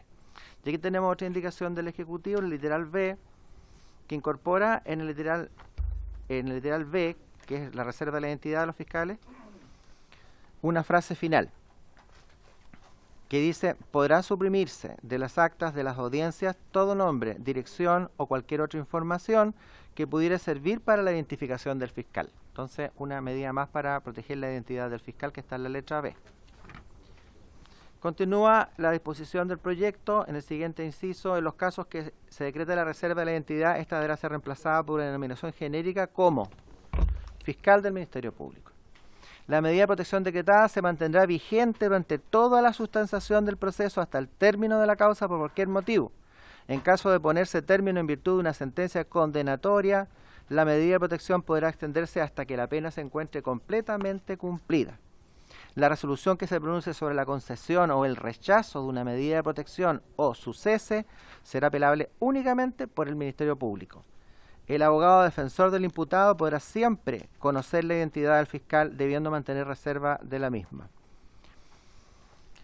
Y tenemos en el inciso final que dice: la revelación de la información reservada será sancionada de conformidad a los artículos 246, 246 bis o 247 del Código Penal según correspondiere. Y acá tenemos una propuesta del Ejecutivo en orden a reemplazar en el inciso final la referencia a los artículos 246, 246 bis, 247 del Código Penal según correspondiere por será sancionada con el inciso segundo del artículo 226O. Ahí estaríamos la parte del Ejecutivo, presidente. Muchas gracias. Aquí hay indicaciones que formulamos nosotros como bancada con el diputado Ilavaca y el diputado Soto, que vienen a continuación, pero nosotros proponemos que votemos primero las indicaciones del Ejecutivo, me parecen más adecuadas. Y de aprobarse, obviamente las nuestras son incompatibles. Le ofrezco la palabra al Ejecutivo. Presidente, por su intermedio, en el trabajo que se hizo en la comisión, entiendo que los diputados y diputadas tienen una propuesta. Hay una propuesta que trata de refundir y hacerse cargo de distintas indicaciones en conjunto con la del Ejecutivo, indicaciones que presentó el diputado Leiva, Soto y Ilavaca, la diputada Cariola y los diputados Longton y la diputada Flores, y hace ahí una propuesta de redacción que ustedes tienen, que principalmente mantiene en lo relevante, mantiene en la órbita administrativa del fiscal regional la posibilidad de disponer de una sanción mediante una resolución fundada para la protección de los fiscales, cada una de estos aspectos, y resguarda el debido proceso al considerar que el abogado defensor del imputado siempre podrá conocer la identidad del fiscal, debiendo, por cierto, mantener reserva la misma con una sanción en el caso que ésta se revele la información. Entonces, hay una propuesta que puede ser... ahí está, presidente. Gracias, señor subsecretario. Tal como usted da cuenta, en la comisión de trabajo acordada por esta comisión, donde todos fueron invitados a participar y además los resultados le fueron entregados a cada uno de los miembros de la comisión, que deben tener este texto, particularmente lo que dice relación con no supeditar a una autorización judicial una medida de protección, sino que fuera directamente por parte del director regional. Y esta formulación de indicación que recoge las propuestas de los diputados Longton y de la diputada Camila Flores, de la diputada Cariola, de las indicaciones del Ejecutivo y también las planteadas por la bancada del Partido Socialista, del diputado Soto, Ilavaca y Leiva, propone el siguiente artículo 78 ter. medidas especiales de protección de fiscales, excepcionalmente cuando en el transcurso de una investigación, en cualquier otra etapa del procedimiento, surgiera algún antecedente grave de amenaza, agresión u otra potencial afectación a la integridad personal de los fiscales o de sus familias. En todo caso, tratándose de la investigación de delitos cometidos por asociaciones delictivas o criminales, el fiscal regional respectivo podrá disponer, mediante una decisión fundada, una o más de las siguientes medidas de protección. Letra A, la participación del fiscal o del abogado asistente del fiscal a las audiencias por vía remota mediante videoconferencia. B, reserva de la identidad del fiscal o del abogado asistente del fiscal en las audiencias que se desarrollen ante los tribunales, ya sea que se realicen de forma presencial o remota. C, reserva de la identidad del fiscal o del abogado asistente del fiscal en los registros y documentos que se deban poner a disposición de las partes o que deban ser presentados o evacuados ante los tribunales. En los casos en que se decreta la reserva de identidad, esta deberá ser reemplazada por una denominación genérica como fiscal del Ministerio Público. El fiscal regional deberá comunicar al tribunal respectivo su decisión a fin de que se disponga lo necesario para dar cumplimiento a las medidas de protección. En el caso de la comparecencia telemática, deberá comunicar la decisión a lo menos con 48 horas de anticipación a la audiencia o de 8 horas tratándose de la primera audiencia judicial del detenido. La medida de protección decretada se mantendrá vigente durante toda la sustentación del proceso hasta el término de la causa por cualquier motivo. En caso de ponerse término en virtud de una sentencia condenatoria, la medida de protección podrá extenderse hasta que la pena se encuentre completamente cumplida. El abogado defensor del imputado podrá siempre conocer la identidad del fiscal, debiendo mantener reserva de la misma. La revelación de la información reservada será sancionada de conformidad con el inciso segundo del artículo 226-O. Ese es el texto, entonces, Fernando. Sí. Con su permiso, presidente, en la última parte, donde dice la revelación de la información reservada será sancionado con, en la propuesta actualizada de la mesa, mantiene lo que está prescrito en el texto del Senado. De conformidad a los artículos 246, 246 bis y 247 del el inciso Penal, final. según corresponde, el inciso final. ¿Lo repetimos, Fernando, para mayor claridad? Sí, en la última propuesta actualizada de la mesa técnica, propone mantener en el inciso final la misma redacción del texto ya aprobado por el Senado. Esto es, la revelación de la información reservada será sancionada de conformidad con los artículos 246, 246 bis o 247 del Código Penal, según correspondiere. Ok, muchas gracias. Le ofrezco la palabra al Ejecutivo, entonces, respecto a esta materia. Presidente, en razón de la pregunta del diputado Calisto, la principal diferencia con la propuesta del Ejecutivo es bien importante, que la propuesta del Ejecutivo se mantenía la lógica del actual Código Procesal Penal, en el sentido de que era una medida decretada por el tribunal. En este caso, recogiendo las indicaciones, recogiendo la participación en la Comisión Técnica, en la cual también estuvo el Ministerio Público, se recoge excepcionalmente, en aquellos casos que efectivamente lo amerite, que sea una medida administrativa que disponga el fiscal regional. Entonces esa es la gran diferencia, es una diferencia muy importante. Las otras son cosas de reacción, de contexto. ¿Si las puede explicar? ¿El Ministerio Público las puede explicar? Sí, presidente, no hay ningún inconveniente. Ajá. Sí, pero Diputada Bulnes, disculpe. A mí se me suscita una duda que es más bien de orden práctico. Estoy completamente de acuerdo con esta redacción, pero el problema es que sea en la videoconferencia o en la comparecencia presencial, independientemente que se decrete la reserva de identidad, tú estás viendo al personaje. Por lo que la reserva de identidad es una cuestión bastante teórica, porque lo vas a poder ver y cualquiera conoce la persona, lo junta con la cara. Entonces yo entiendo la necesidad de la reserva cuando así lo amerite, pero ¿cómo podemos impedir que se le reconozca por presencia? Yo quiero decir, aunque el diputado Soto no me diga cómo se llama, yo lo voy a ver y voy a saber que es el diputado Soto, sobre todo en un mundo tan chico como este. Le ofrezco la palabra al Ministerio Público. Señor presidente, por su intermedio, muchas gracias y me permito también no solamente dar cuenta del texto, sino que además contestarle a la honorable diputada.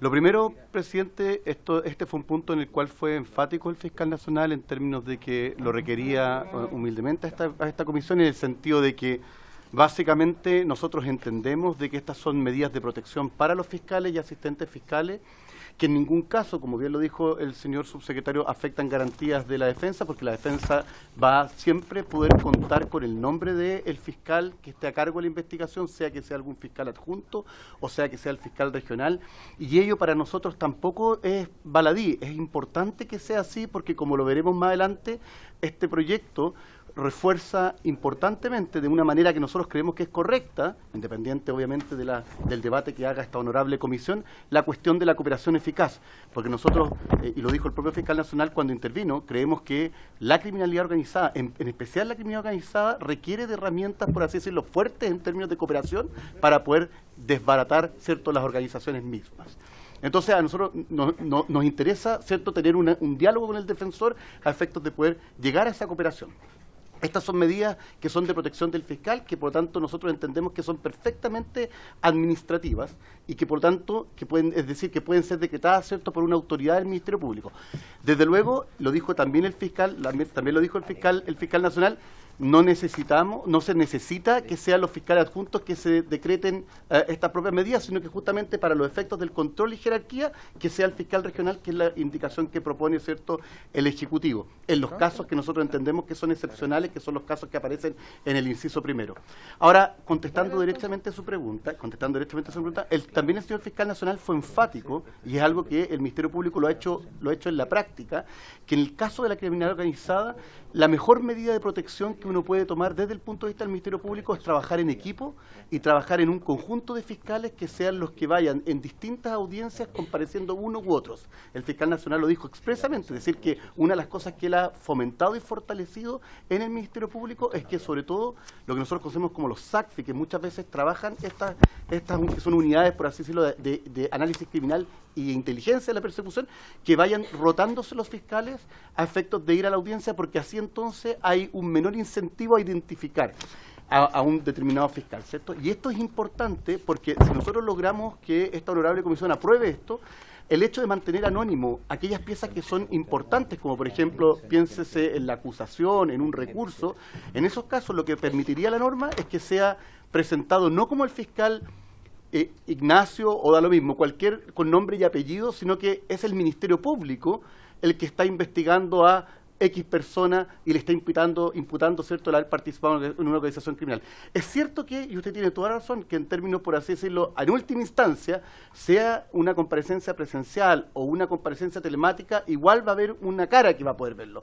Pero vamos a hacer todo el esfuerzo por parte del Ministerio Público, del que ya estamos haciendo en términos de otorgar protección a los fiscales, de que tanto por estas comparecencias, por así decirlo, en términos dinámica o en equipo, como por el hecho de dificultar el conocimiento por parte de estas personas respecto de quiénes son los que intervienen, creemos nosotros que son buenas herramientas para proteger al fiscal.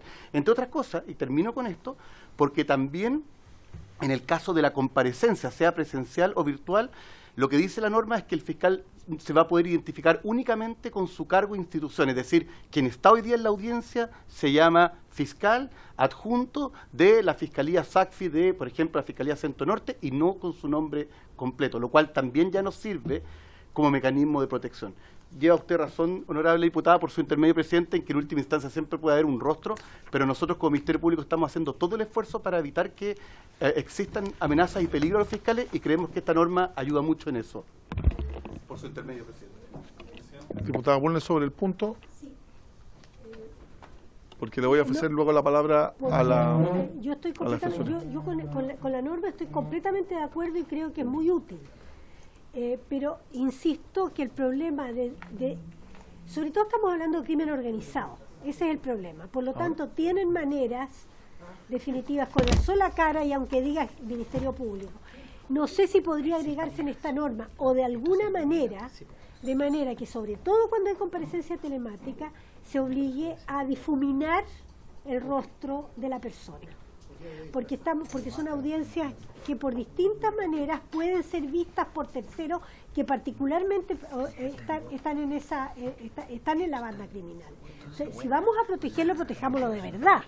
O sea, que de verdad se pueda, así como parece muchas veces difuminado el rostro del imputado, puede haberse difuminada también la cara o alguna manera de proteger el rostro para que no pueda ser individualizado. Todos tenemos claro que sobre todo las bandas organizadas, como también, por cierto, los investigadores, pueden determinar quién es una persona exclusivamente por su rasgo facial. Muchas gracias. Era sobre el punto, diputado Calisto, que la Defensoría está pendiente. Sobre el punto, presidente, lo que pasa es que yo quiero coincidir con la diputada Bulnes, particularmente porque el problema quizás de esto, que yo estoy de acuerdo también, tiene que ver con que se abordan todos los delitos.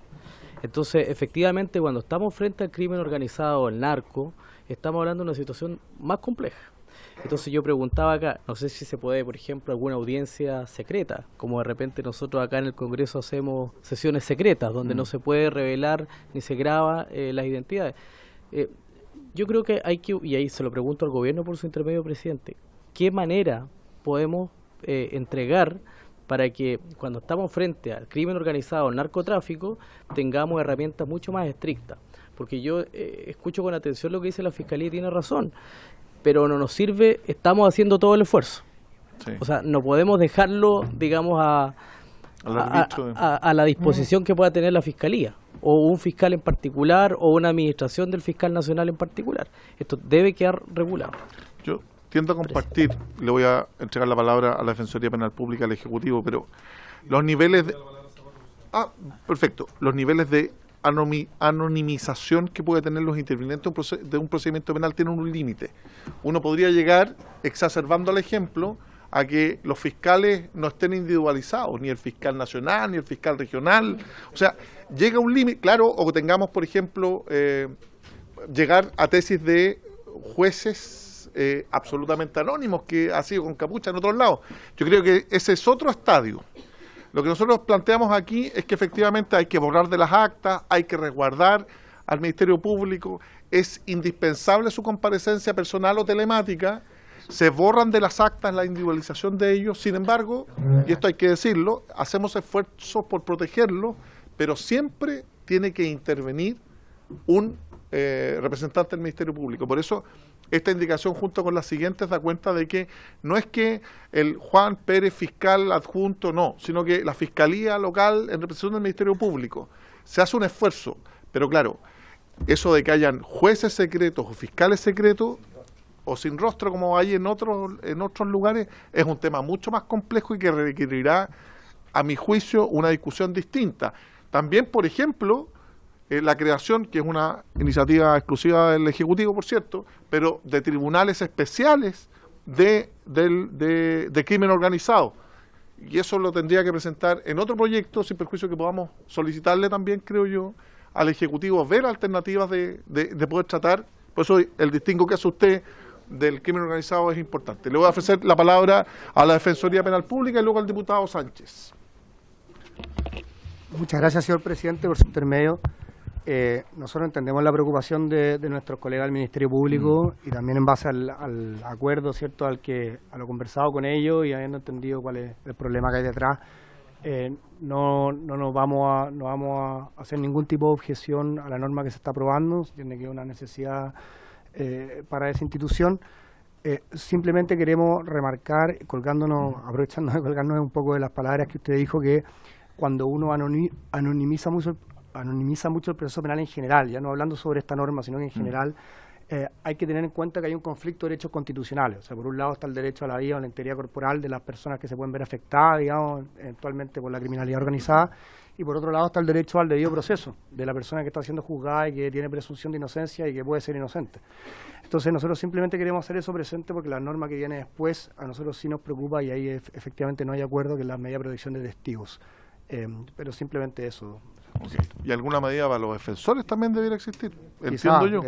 Debiera existir porque si hacen bien o mal, también se amenaza. Me había pedido la palabra el diputado Sánchez, luego el Ejecutivo, para votar. Muchas gracias, señor presidente. Si lo hacís mal, si no lo defendís bien. Usted me avisa, señor presidente. ¿Tiene usted la palabra? Muchas gracias. Tal como señalado en otras ocasiones anteriores y a pesar de los intentos que ha hecho este presidente por decir que todos hemos tenido la posibilidad de participar en los debates de estas, podríamos decir, modificaciones refundidas que se han ingresado en virtud de acuerdos tomados en estas reuniones que ha propiciado el Ejecutivo. La verdad es que no ha sido tal como usted señala, y yo lo planteé en la sesión pasada, no solo nosotros, yo personalmente no fuimos invitados a esa discusión, sino que tampoco los diputados de la UDI tuvieron la oportunidad de plantear sus inquietudes en el proceso de redacción de esta y otras normas en que se tuvieron presentes, sabemos, las opiniones de los diputados socialistas, los diputados de RN y la diputada Cariola. Y eso, señor presidente, no se resuelve con que el resto de los diputados, miembros de esta comisión, seamos notificados por correo electrónico respecto de el contenido de los acuerdos que otros tomaron al parecer por nosotros.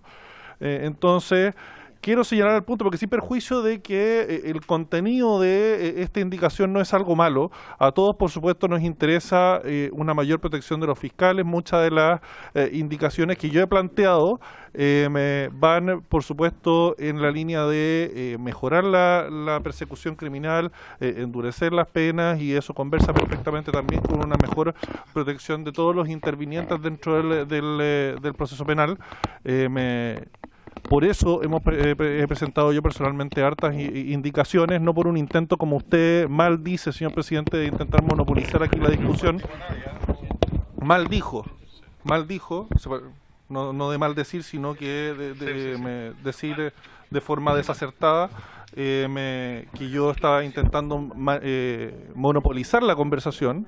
Si usted se fija, las indicaciones mías, había una en la página 65, después había una en la página 81, y el resto son todas indicaciones de todos los demás miembros de esta comisión, presidente. Entonces, a mí me gustaría plantear dos cosas previo a la votación de esta indicación. En primer lugar, que no se nos siga faltando el respeto a algunos miembros de esta comisión. En segundo lugar, tanto por parte del Ejecutivo como por parte de usted, presidente. Señalar lisa y llanamente que, como he dicho, estoy de acuerdo con la protección de los fiscales, y en ese sentido no me merece mayor reparo el proyecto como está planteado. Muchas gracias. Yo no puedo sino no compartir lo que usted ha dicho, porque quien ha monopolizado el trámite, ha hablado, generado formulaciones mal presentadas, además, ha sido justa. Lamentablemente no es costumbre suya, pero en este proyecto de ley en particular ha sido desastroso, en mi opinión. Vamos a proceder a votar entonces. En votación, señor secretario. En votación.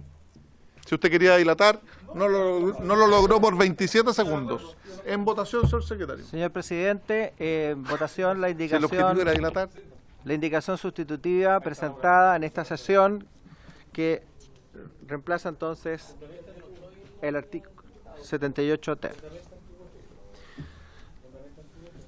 Don Fernando Borges. A favor. Don Fernando Borges. Sí, el acuerdo. A favor. Don Gustavo Benavente. Sí, presidente, yo voy a votar a favor, no obstante, nosotros también no somos parte de este acuerdo, pero me parece razonable los términos a los que se llegó. A favor. A favor, don Gustavo Benavente. Don Miguel Ángel Calisto. Presidente, a mí me parece que es absolutamente correcta, digamos, esta redacción. Yo estoy de acuerdo con la propuesta, pero sí creo que se podría haber incluido, por ejemplo, cuando se habla de protección de fiscales, también de defensores. También algo se dijo acá, yo creo que participan de este proceso y también se deberían incorporar.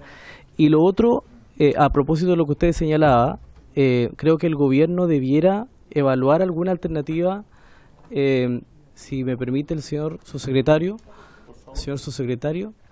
yo creo que el gobierno debiera considerar algún tipo de atención o de abordar de manera particular la situación del crimen organizado y el narcotráfico. Porque efectivamente esto es general para todos los delitos, pero frente a la situación que tenemos hoy día a nivel nacional y en Latinoamérica, creo que se debiera abordar de una manera distinta.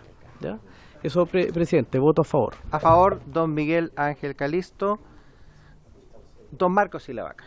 A favor, don Marcos. Don Andrés está, no. Doña Catalina Pérez. A favor, doña Catalina.